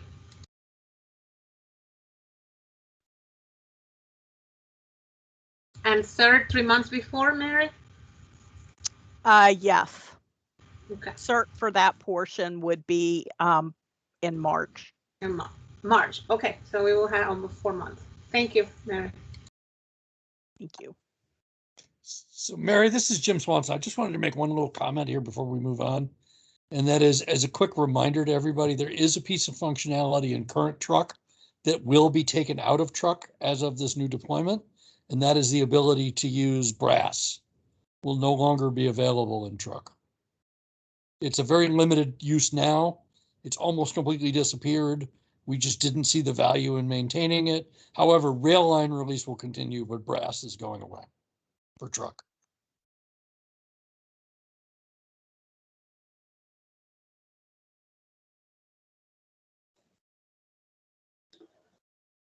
All right, thank you, Mary. Thank you, Jim. Jim, one more question. That the commission of brass will be on June 20 as well with R4, when R4 will be retired? It'll actually probably start when we start moving off of brass, although I think we do have a dual processing, but it will completely go away as of that June drop. That's correct. Because they don't have access to it anymore. Although we actually hope to shut it down before that, quite frankly. Okay, thank you. Sorry, Stephanie, thanks Ala for the opportunity. No, you're fine. You're fine. I'm glad you're asking questions. Does anyone have any other questions? Okay. David Garcia. Good afternoon. Stephanie, can you hear me? I can. Yes, welcome. Fantastic. Thank you very much. So good afternoon, everyone. David Garcia, Outbound Enforcement Policy Program Manager. I'll make this brief. We're still working on the export manifest regulations. An update is that the pilots, 2015, 2017 pilots are going to be extended. I believe that they probably should be extended within the near future. From my point, they're done. I've seen that they have some signatures. They're going through the process. So the new pilots that come out for each of the MOTs is going to be basically the same as the old pilots. So to limit any emails of David, what changed? Nothing is going to change. They just needed to be active and extended in order for us to issue NPRMs on the export manifest, electronic export manifest. So that's going to be pretty basic FRN issuance on the pilot extensions, and then hopefully soon, probably sometime early next year is what I'm hoping for, is for the NPRMs to be issued. The good news on the NPRMs is that we do have a very good person working with us now as a contractor that's helping us write those up. In fact, the NPRM for rail has been completed. It's going to start going through the process, and he actually has drafted its draft. So I'm not going to really go over it too much. Still has to go through myself, my branch chief, Mr. Swanson, and anybody at trade that will need to see it. But it's written kind of how we have already talked about. It looks like a regulation, and it's being reviewed right now. So I believe having this person helping us out is going to get those NPRMs issued and out faster. The regulation, of course, won't come out until the NPRMs go through their process, but we'll have that drafted regulation for any questions that come back, that we can update the regs, answer those questions accordingly, and then it shouldn't take that long. I know that this has been a subject of many years, and we constantly have said the same thing, but this time we're pretty serious. You know, those extensions are going out, the NPRMs are drafted and going through the process. So we're at a good place. So once again, I would ask for those who have been hesitant to want to participate. You know, the door is always open to participate. You don't need an active extended FRN pilot request to, you know, just shoot us the email and we'll get you, you know, as fast as we can to get you in the pilot. I don't think I have too many more updates, at least at this time. So bring on the questions. Fanny? I'm just kidding. Anybody got any questions? David, if this is Jim Swanson. Mr. Swanson, yeah, go ahead, sir. Sorry. Go ahead. Yeah, no, before I just, from a logistical perspective, those of you who I know are interested, but have yet to try to get your companies interested to start the investment, I would point to the fact that CBP is extending this to maintain the legal status of these pilots so that we can move to NPRM. The NPRM is going to be very similar to what we're already doing in our pilot testing. That's what the purpose of all this advanced testing was for. We need participants. We need active participants so that we can begin to finalize all of those operational details, et cetera. But from a perspective of CBP is serious about moving to electronic manifest, I can say without reservation that for the first time since I've taken over the program, at the highest levels of the agency, there is extreme interest in getting this program done. Matter of fact, it extends outside of the agency up through the department level. So there is, and through the other export control agencies as well. There is a very big interest in getting this thing done. Also, we're looking at now moving forward to create a truck pilot as well. So there's a lot of interest out there. We really have to get, we really are at the point now where we have to move forward with these regulations. We don't want the people who have a lot of programming to do to be dragging. So in order to get out in front of this and give yourself enough window to get this done within a reasonable schedule and programming and cost, we recommend that when this extension goes out, you point to your management and identify that this is something you need to be serious about. And as I draft, just to follow up on that, as I drafted as we drafted, not me, but as we drafted the NPRM and the reg for rail, it was easy because a lot of the operational testing, since we've had, a steady participant, a few participants in rail, it was easier for me to draft because I've seen how it works, between the actual export manifest at a port and how we want it to work. I don't have that same. It's going to be a little bit more difficult for ocean and air because I really have limited data to work with. I really have no operational testing at ports at all. So I don't know how, any kind of targeting, advanced, how soon before do you need the data for targeting purposes, for advanced targeting, et cetera, for examinations prior to the port, at the port, et cetera. It's very difficult for those two MOTs. So I agree, David, and my request wasn't just to carriers. My request was heavily to forwarders, to NVO, IACs, because this is where we really need to get, one, to prove the concept. We know it's going to work, but we've got to prove it to everybody. And two, we want to show the benefit. So, and we are including in the rail. It's probably not going to be as much, but that switching some of these requirements to the party that has the data sooner, right? Earlier in the export process, not relieving the carrier of some of that. So we need that information, that advanced or incremental filing, those 6 or 7 day elements that we're looking at trying to get sooner in the process, so that the targeting systems and officers can view it. So there's no holdups at the port. When the train is built, it goes out. When the ship is loaded, it goes out. Plane is built, loaded, it goes out. That's what we need. That's being added into those regs, or that's what we're looking at adding. There'll probably be some fine tuning and a lot of feedback on that. What is that going to entail? Who's going to be giving it? Those things we're going to have to iron out, but we have an idea. And we need the participation from the trade. So, and that said, just one more real quick thing, and that is, in addition to the benefit of hopefully not having things be held at the port and miss sailings, miss flights, or get stuck at the border, which is a big enough benefit, we believe. But there are 3 major export-related CBP issues where the certification of the date of export is critical and will be a huge benefit to the trade participating in 3 areas. One of them is export in bonds, which is already built into the system, and we encourage that's a real benefit that you can utilize. 2 is TIBs, and 3 is drawback. Those 3 areas are going to be enhanced dramatically. The request to the trade to come up with data and proof will be dramatically reduced as long as you can provide the information as to what the bill exported as, and to create that link. So it's going to significantly reduce your paperwork, your telephone burden, your email burden that we know occurs out there when these companies come back and request information for drawback and TIBs.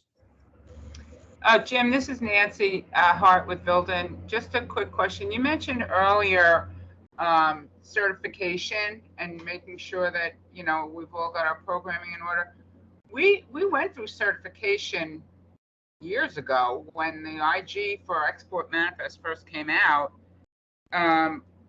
Is there any reason to recertify, or is the certification that was accepted in the beginning of this whole process, is that still valid? I mean, do we need to recertify? Yeah, Nancy, what we were really talking about was to get to the point where your users and other users can get on board, and we can shake down a lot of the operational issues that still haunt this, that still are questions that are being asked. We have published those guides, which we think it's good based on the information that we know at this time.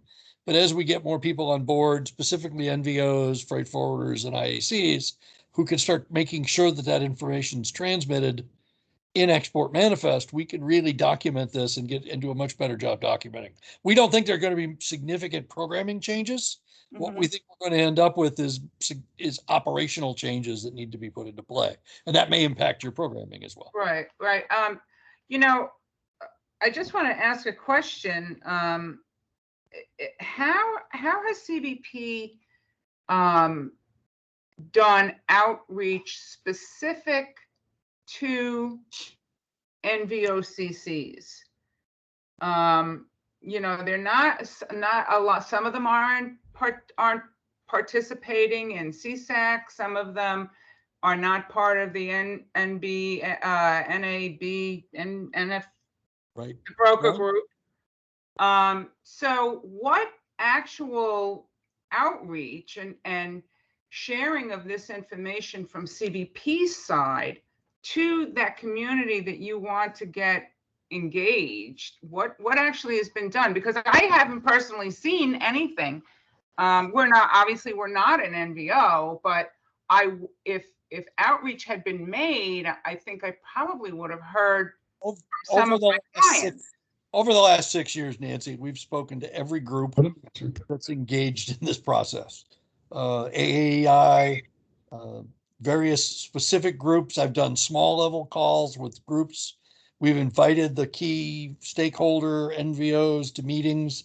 They've come, but they've decided that until we do go farther down the road, they weren't participating. So, I can tell you that personally, I probably do, just myself, I do 20 to 25 outreach events a year for Export Manifest. Have there been articles and yes, like the trade press has covered me yeah. extensively. I do probably 2 or 3 interviews a year with the various big trade press, and we put out an almost annual. We jokingly say it's time for our annual big push to cover this. We're working within those. We've got Commerce out there pushing as well. We've spoken at their events. They've spoken up for us. They've linked to our pages, etc. They're 100% behind us. Well, Census is 100% behind us because they're looking to make modifications to how they deal with data and to their regulations to kind of prevent some of the things that go on, right. which is most PPIs getting penalties for things that they have no control over. Or us having to pay penalties. That's true, Nancy. And Census is constantly inquiring with me because I have direct contact as the subject matter expert for AS and AS Direct. So they're always asking, and I have we're working directly with them, and I know David's been linked up with them. We've been asked to, we put forward things. Some of the folks at Census I know are as well versed in this program as we are, and are talking to people about it on a regular basis. So, I don't doubt it. I just kind of like wondering. We've identified that the biggest issue everybody had was until you tell me I got to do it, I'm not going to do it. Yeah. So that's where we're at. We're gonna push the issue. We're gonna publish it as a notice of proposed rule. We find most people jump at notice of proposed rules and begin the work. So we're hoping that will work. We're going to start another round of outreach. We're going to be pushing hard to get this thing done. So be prepared. Okay, we're ready. You as the programmers are our best advocates out there. Okay. Jim, it's Eileen. I want to add something to Nancy's question, if I may. Sure, Eileen. Nancy, as yourself being a service provider and you've already certified, you should be reaching out to your clients as well, letting them know that it's a program that you have. We absolutely do. I mean, we send out a weekly newsletter. All of our clients have been, notified of it. As I speak to them through, whatever contact, whether it's for support or something else, I'll ask them about it.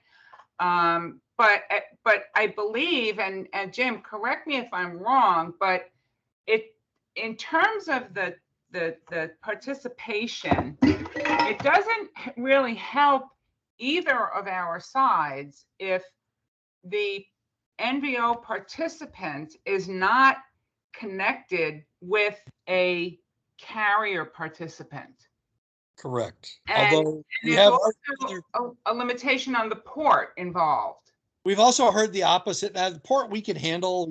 There were some issues. We were going to go operational last year, but the pandemic started and we were moving into. It was just a resource issue more than anything else at that point. But we have also heard from the carriers that without NVO participation, they can only go so far.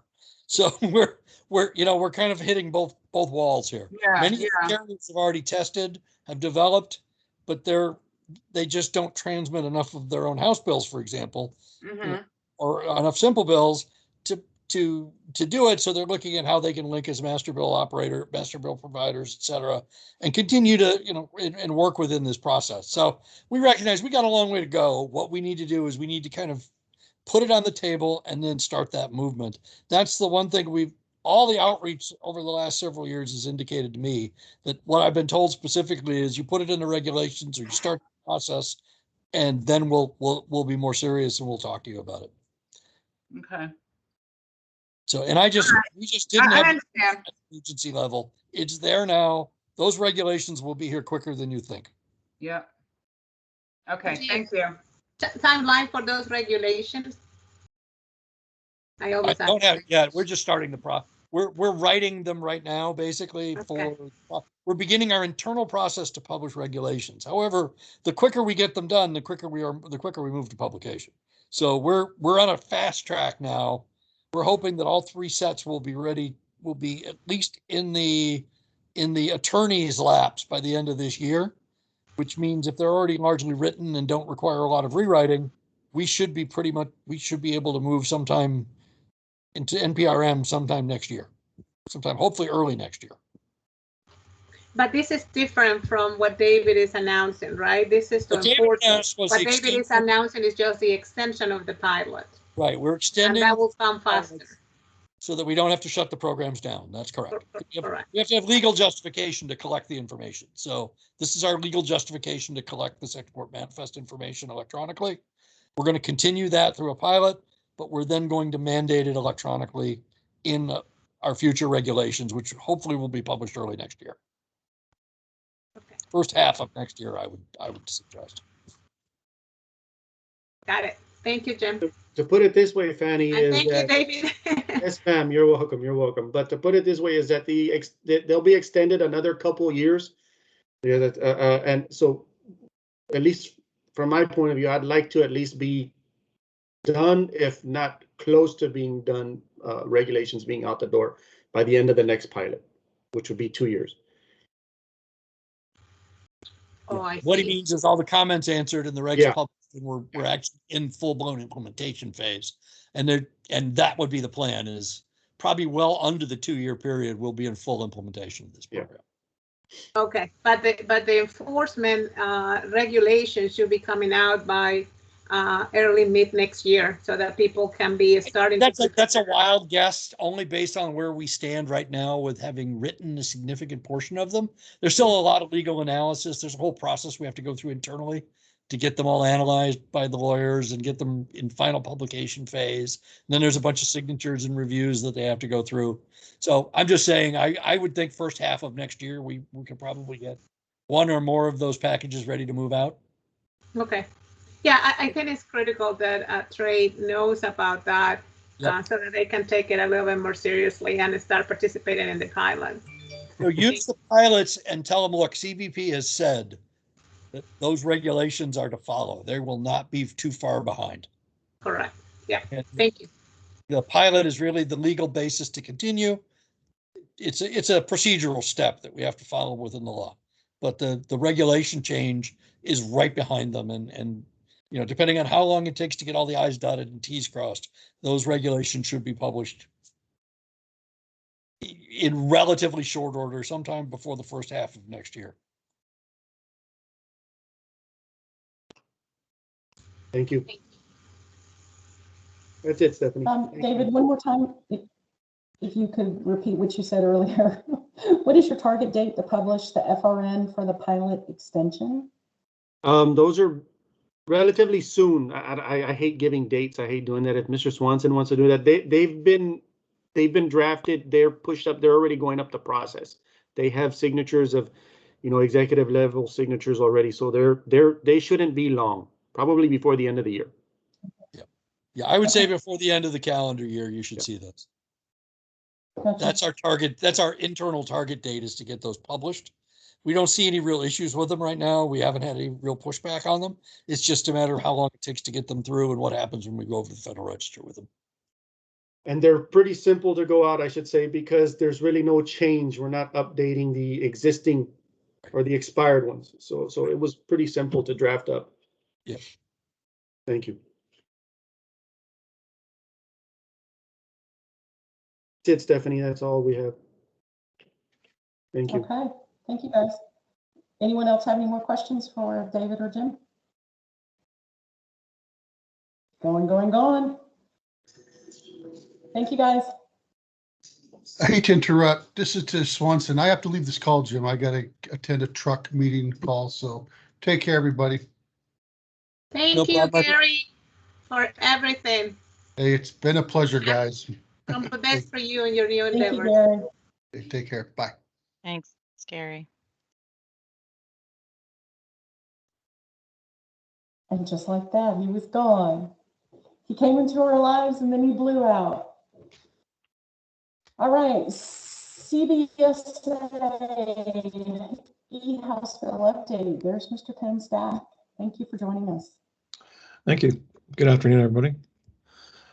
I'll go through where we are with House bills. Our House bill implementation continues on, and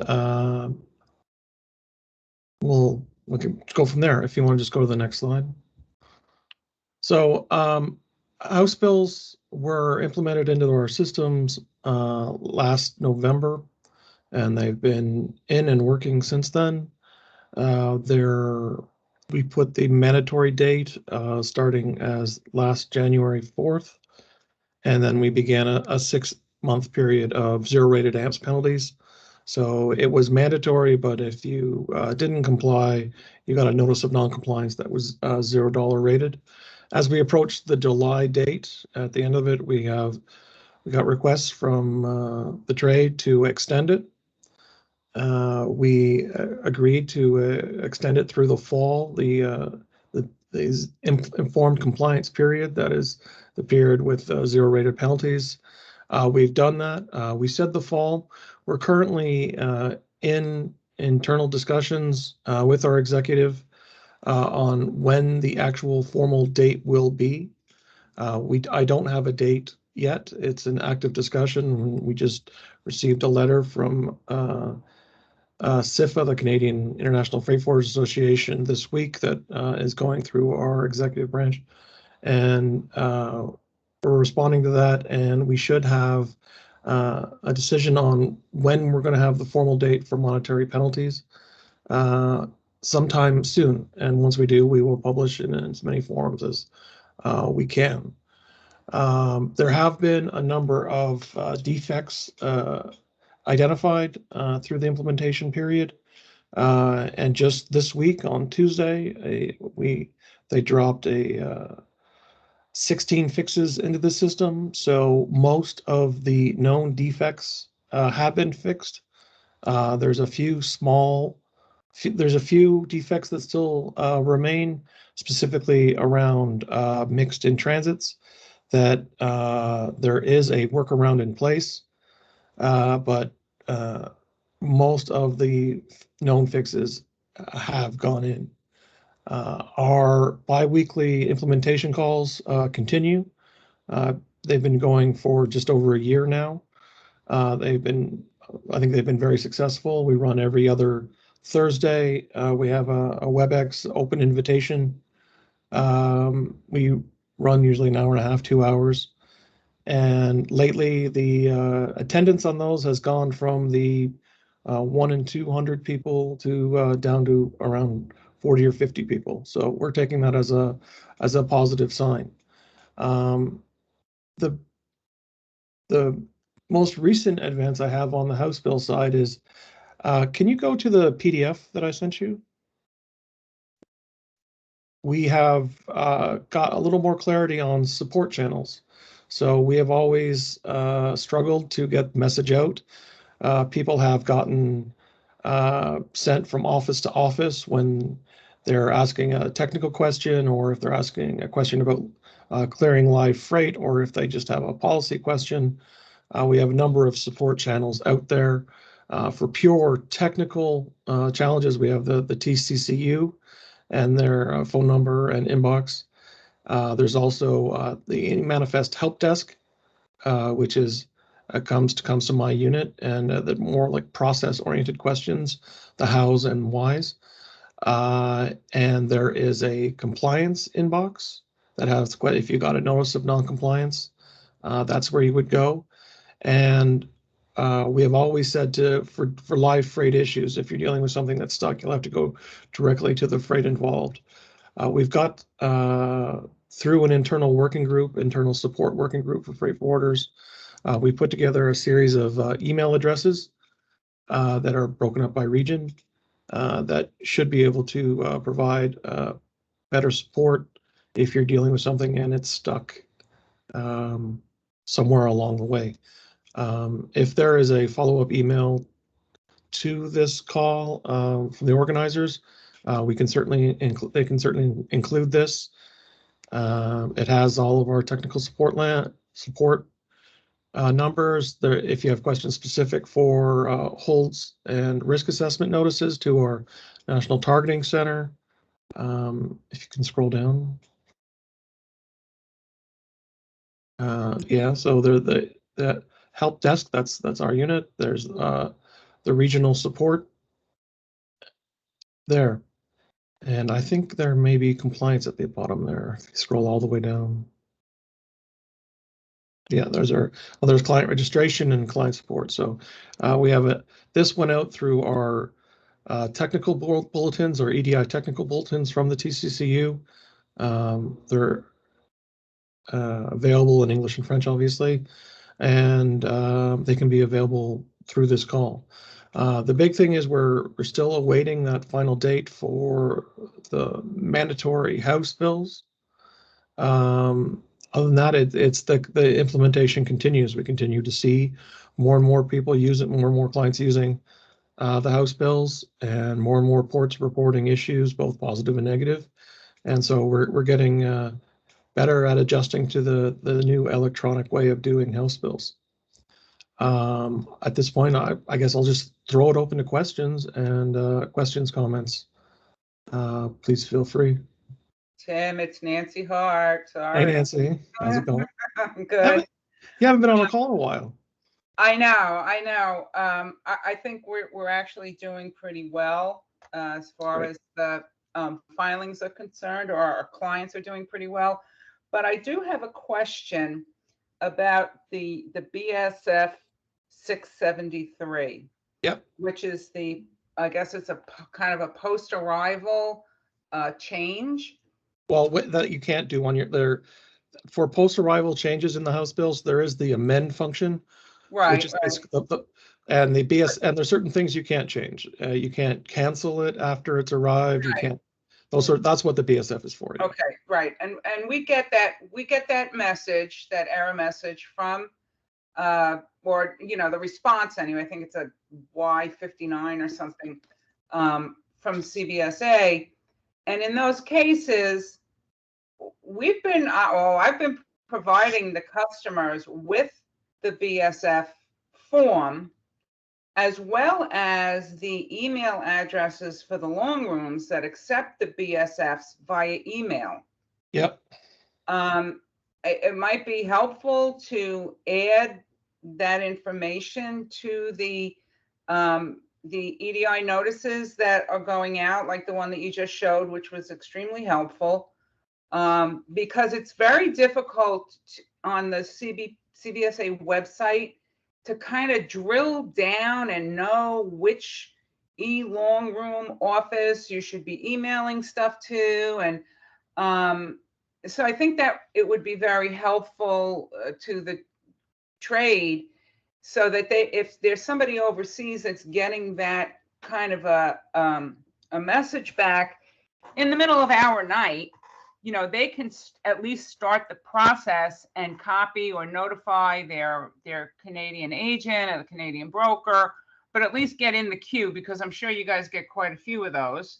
Mm-hmm. So it'd be a good idea to add that to your list. Absolutely, we can provide a link. I know our operations folks The decision to accept the E-Long Room or not, it really is a local decision. So we can provide a link to our website that's got the long rooms that accept it and the email addresses they use. That's a great idea, Nancy. Okay, thank you.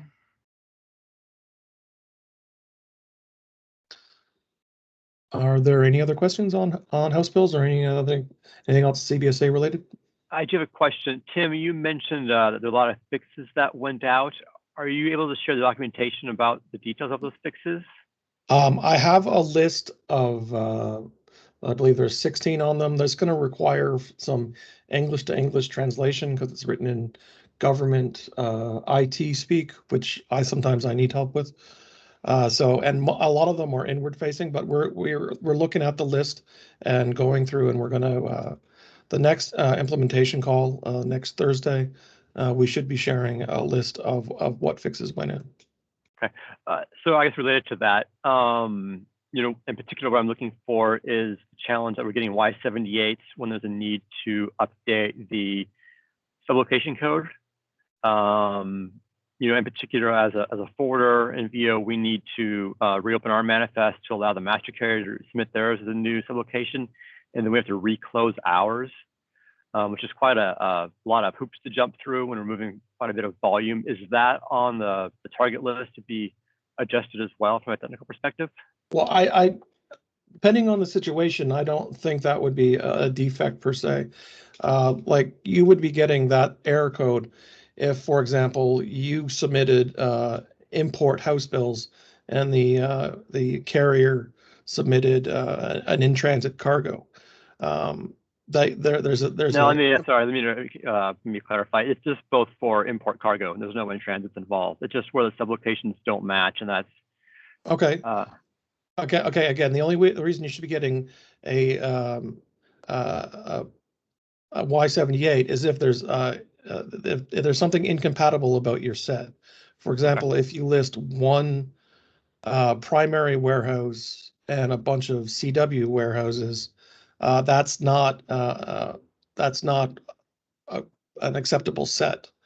Usually it comes down to something within the set not matching. If you have two different primary warehouses, you can't do that. If you have, so either you should be clearing at one primary warehouse or one or more CW type warehouses. Okay.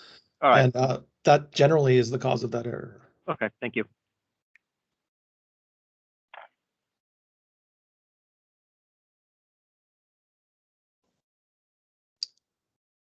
Okay, Nancy, do you have your hand up, or is that from before?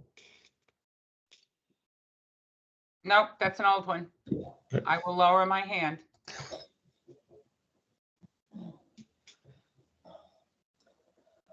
All right, Tim, thank All right. you.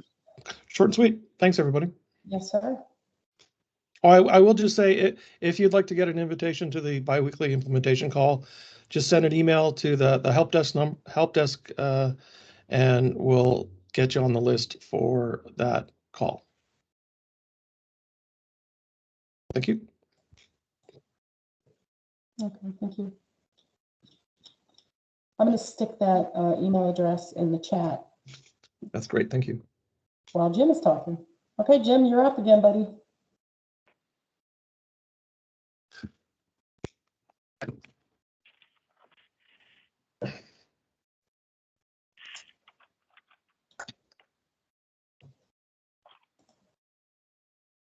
Mr. Swanson, are you still with us?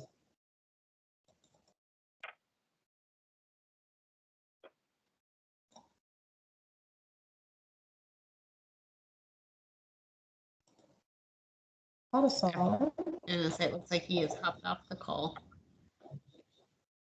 Hang on. I think he's still up top. He's still, no, you know what? I think you're right. I think he jumped off the call. How about that? Mary Baker, are you available? I am still on the call, but I do not have any information on this. I was not prepared to talk about it. Okay. Could you maybe give us an explanation of kind of how the process works. So for those of us that are on a TSN committee, we work on for example, on the Inbond technical committee, we've got the COAC white paper, the working paper. So we're using that as our guideline to create RFDs. So we've created some RFDs and we've submitted them, and we don't know what to expect next. So what would normally happen? Are you familiar with that part? No, I am just not prepared to speak on this today. Okay.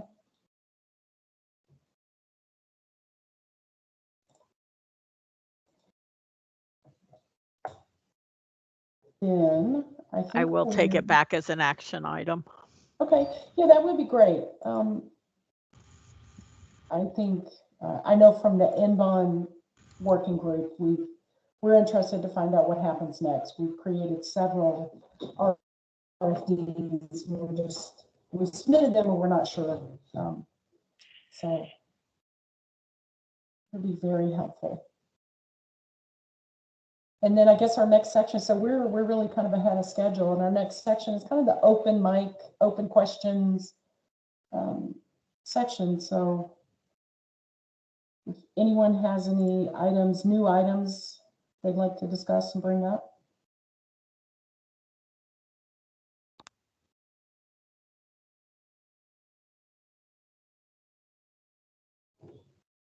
Maybe not.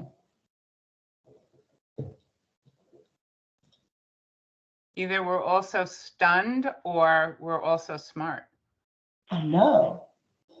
We were both Stephanie and Nancy. we were running behind earlier, and I was thinking, oh my gosh, man, we're really off schedule, and then all of a sudden we got back on schedule and we got in front. So Hey, Stephanie, yes, ma'am. do you know if Brian's still on the call? I can't see everybody. I kind of, maybe he can answer a question. It's just about seals. For Brian Sale, yeah, I'm still on. Oh, great. Hi, Brian. I just had a question. You know, we were talking about the arrival, you know, the new VEX system, and I'm sure this won't be part of that, but just wanted to see if there were any updates on, you know, seal changes and, you know, when those get done, if there's going to be anything added into ACE for, you know, seal updates that might happen for FROB cargo or on board. So I don't have any updates. I can give you some background though. Since I've gotten to headquarters about almost I just hit my 2-year anniversary at headquarters.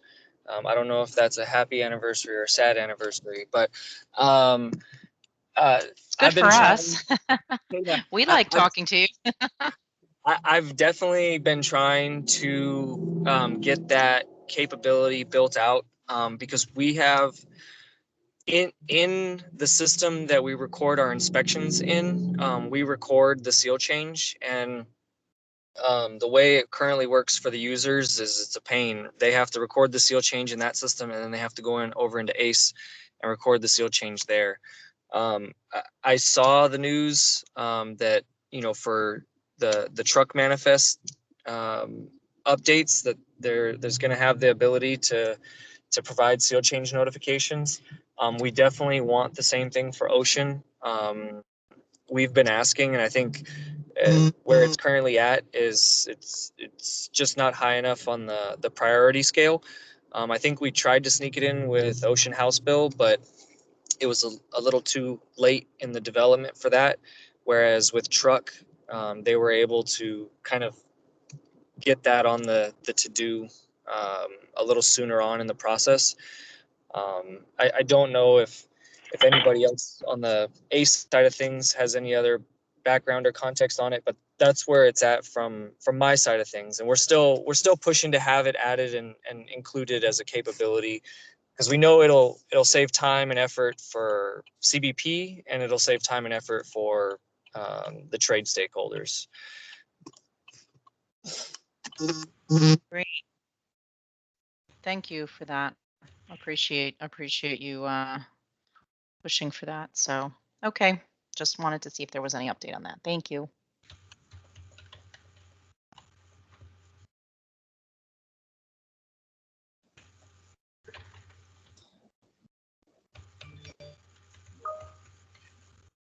Any other questions from anyone for Brian? 'Cause Brian's the face now. Or any other topics? Otherwise, I think we may be able to cut loose. I have one. This is Bill Flanagan from UPS. This is a question for David Garcia.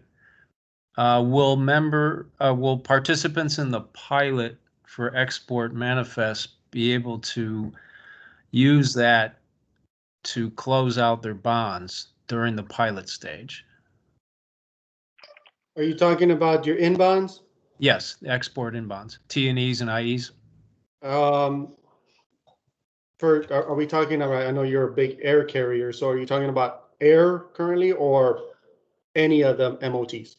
Any MOT. So it's yes, to answer your question, yeah, we'll leverage that. Mr. Swanson it had us push that for rail. So exporting in bonds and rail is working. It works fine. I have a matrix that shows what needs to be provided from the carrier. But yes, just to answer your question, yes, we'll allow that. We do the work on our end. So as long as you send the export manifest, it has the in bond. For rail, it's in bond and bill number. We send the bill in the in bond to ACE. We will export that in bond at the bill level. So that way it's a partial export every time. If the bill is one container or one quantity, it's one in bond, we'll export that one in bond. If there's multiple bills on that in bond, we'll export them partially. So, and when the final bill is exported, we'll close out the in bond in ACE. Same works in ocean. It's been tested in ocean, but in ocean it's at the container. So in bond container, but it works. Okay, thank you. Yeah, sure, no problem.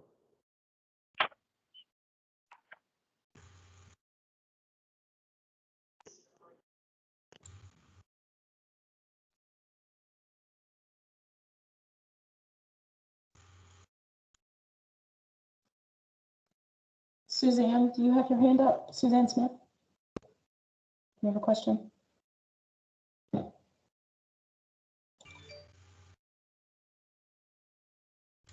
No.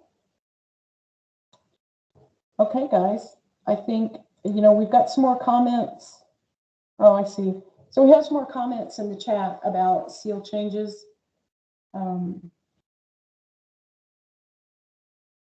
And Brian is talking with Bob Ariana right now. I think most of the ocean carriers kind of share the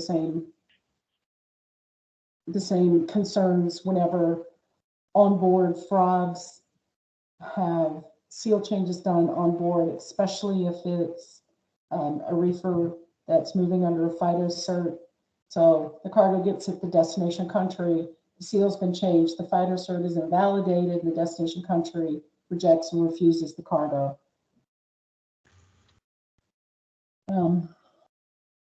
So Suzanne, I see you have your hand up. Do you have a question?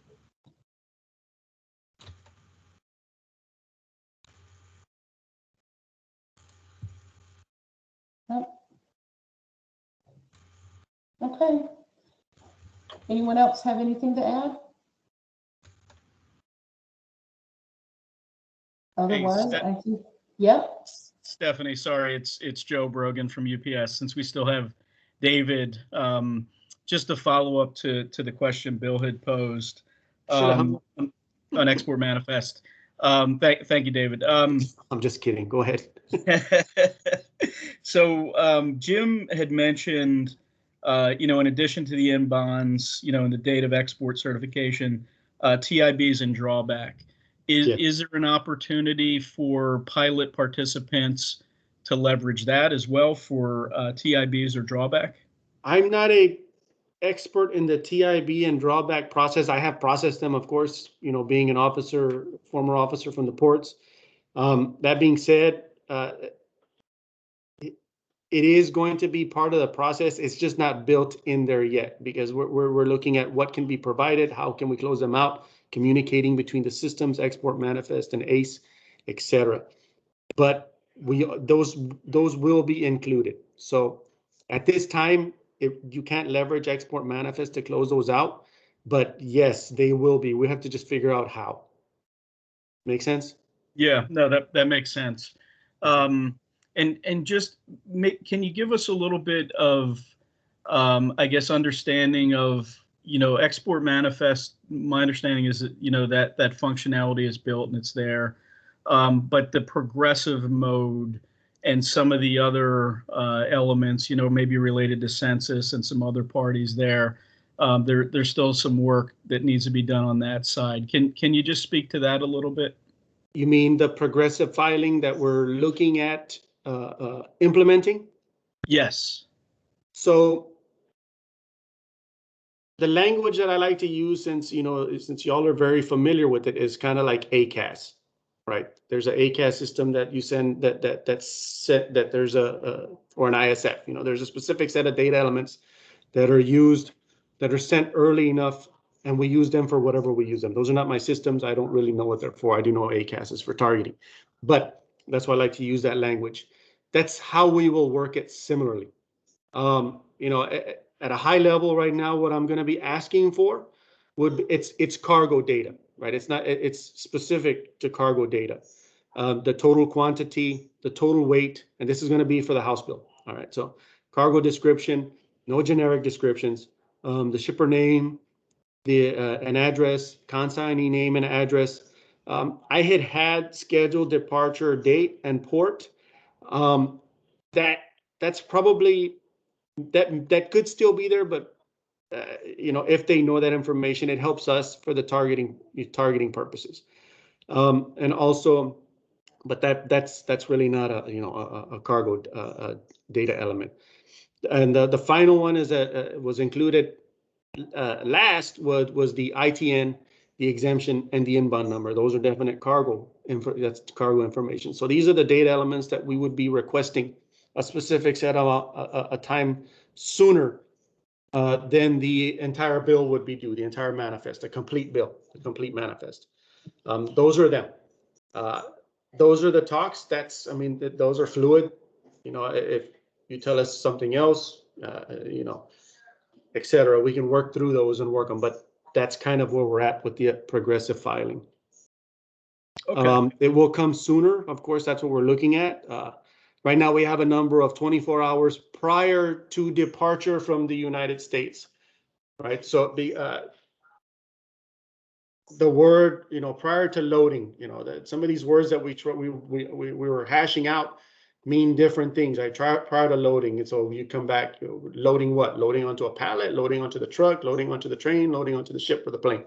So 24 hours prior to departure from the U.S. That's pretty definitive, right? Mm-hmm. So and then the complete bill being due, and this is at a rail at least, the contest being provided to CBP 2 hours prior to arrival at the port of departure.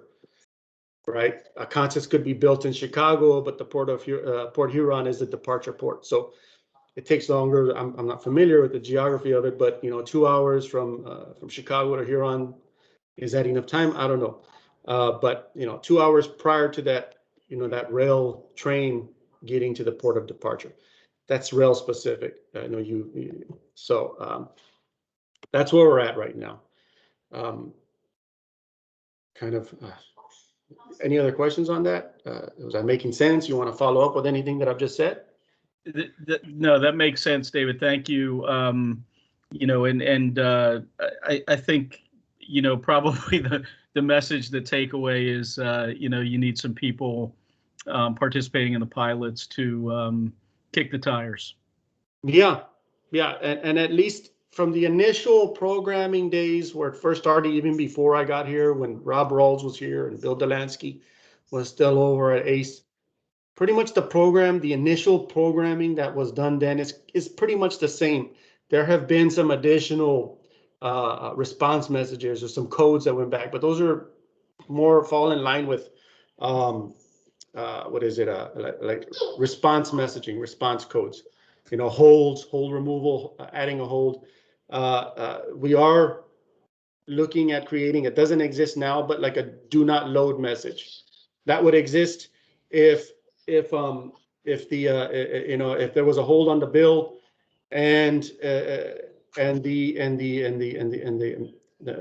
issuer did not handle that hold yet, have it removed. You know, when the carrier puts that bill onto a conveyance, whether it be a train, a plane, truck, or a ship, we'll relay that hold again. The current programming is we do send that hold message out again, but we're also going to send a do not load to the carrier. That's pretty specific, saying, you know, don't load that, you know, it's got a hold.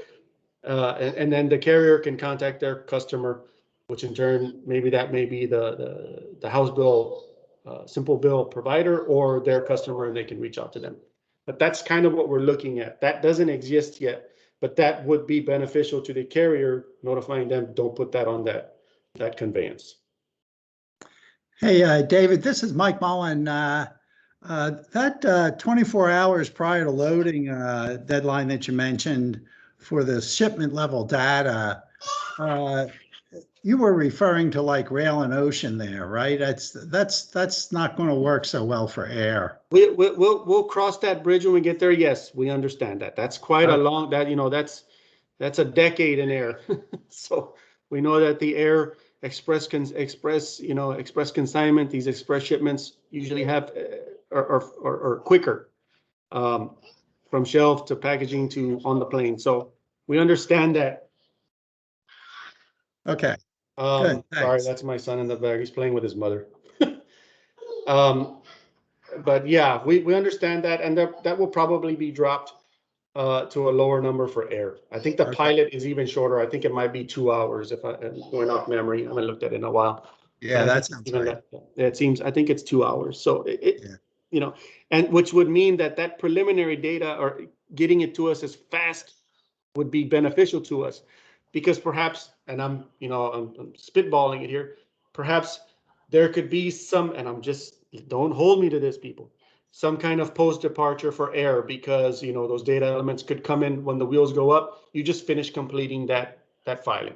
That could happen. I don't know. Maybe Mr. Swanson, if he was still on the call, could chime in on that. But that's just me being a little bit, understanding that some data elements, you know, you need to get that plane moving, and you can complete the bill within 24 hours after its wheels are up, something like that. But the initial filing, we would need it before, so that way we could do sufficient targeting and notification to the carrier. Okay, that sounds good. Okay.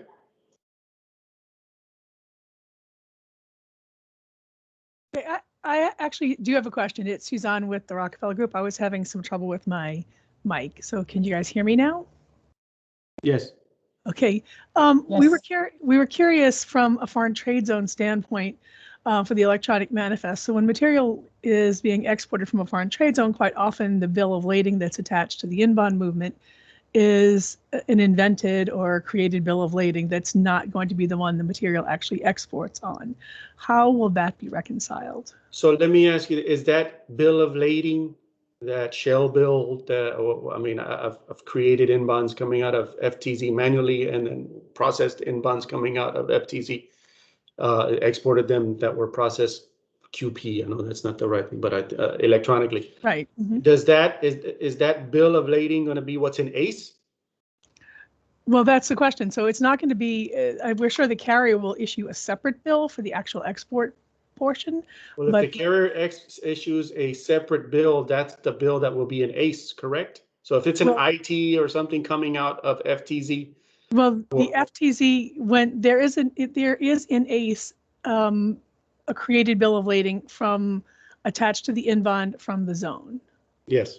So there could be, what I'm saying, it looks like there could almost be like two bills of lading that relate to this particular inbound. One will reconcile the other, correct? So you'll have the inbound will come out on a, I don't know the word correct term, but like a shell bill coming out of the zone attached to the inbound that comes out of the zone, correct? Correct. So if you provide me in the export manifest, the bill and the inbound number, I'm gonna send that, not you personally, but my system will send that to ACE and close out that if it's an IE or a T&E. So it'll close it based on the inbound number, not necessarily just the bill of lading. Yes. Okay, so it should match, and so your system will somehow know that that bill of lading or that inbound has more than one bill of lading or doesn't have an associated bill of lading in the manifest. We'll probably have to dig a little bit deeper into how this is, like I said, I'm not too familiar with those. To me, as it was inbound, so the inbound number will have a bill. And if I get that bill and that inbound number, send that to ACE. And the ACE is not going to know that it's coming from export manifest. ACE believes that it's the carrier submitting that message to them. It's seamless that way. And then they export that inbound and notify the carrier of the inbound that it's been exported. So if the bill and the inbound number, if the inbound number is the bill that's in ACE, it'll work. Now, what you're saying, maybe it's a scenario we haven't thought of, and it might need to be tested. So if you want to shoot me an email, I mean, I can have a developer create a scenario that kind of matches it, and we can see how that would work in ACE or what we would need from the carrier. Okay. To make sure that this does get exported. So I don't see your email address. Could you give it? That's because I never give it until somebody asks. Okay. I'm doing that right now. I'm putting it in the chat. Okay. Thank you. Yes, ma'am. No problem. I mean, it should work, but one never knows. There's a million scenarios and very limited testers and people that can think of all these scenarios. Thank you. Oh, you're welcome. Not at all. My pleasure. So I'll be sure to email you. I haven't seen it show up. There we go. Yeah, it's coming. Yeah, it should. I mean, it should work. I'm hopeful that it does, but just, be kind of descriptive of your scenario, and I can try to recreate that scenario in our lower environments, testing environments, and see how that would work. Perfect. Thank you so much. Oh, you're welcome.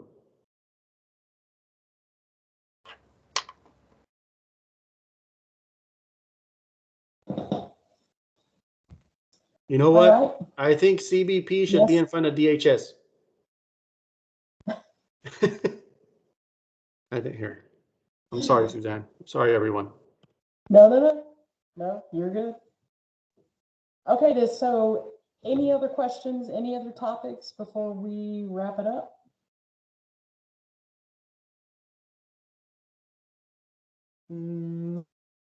Okay.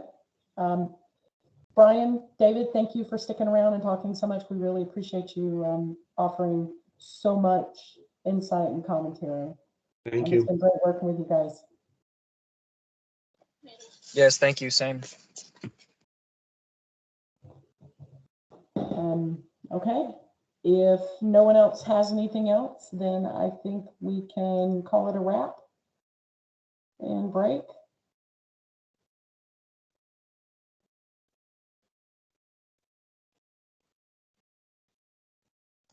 Stephanie, it's Nancy. I just want to say thank you for your work, and welcome to Linda. Yes. Oh, you're welcome. You're welcome.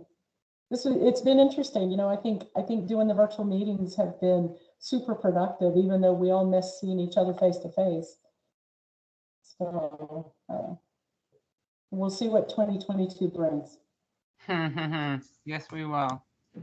Have a good evening. Thank you.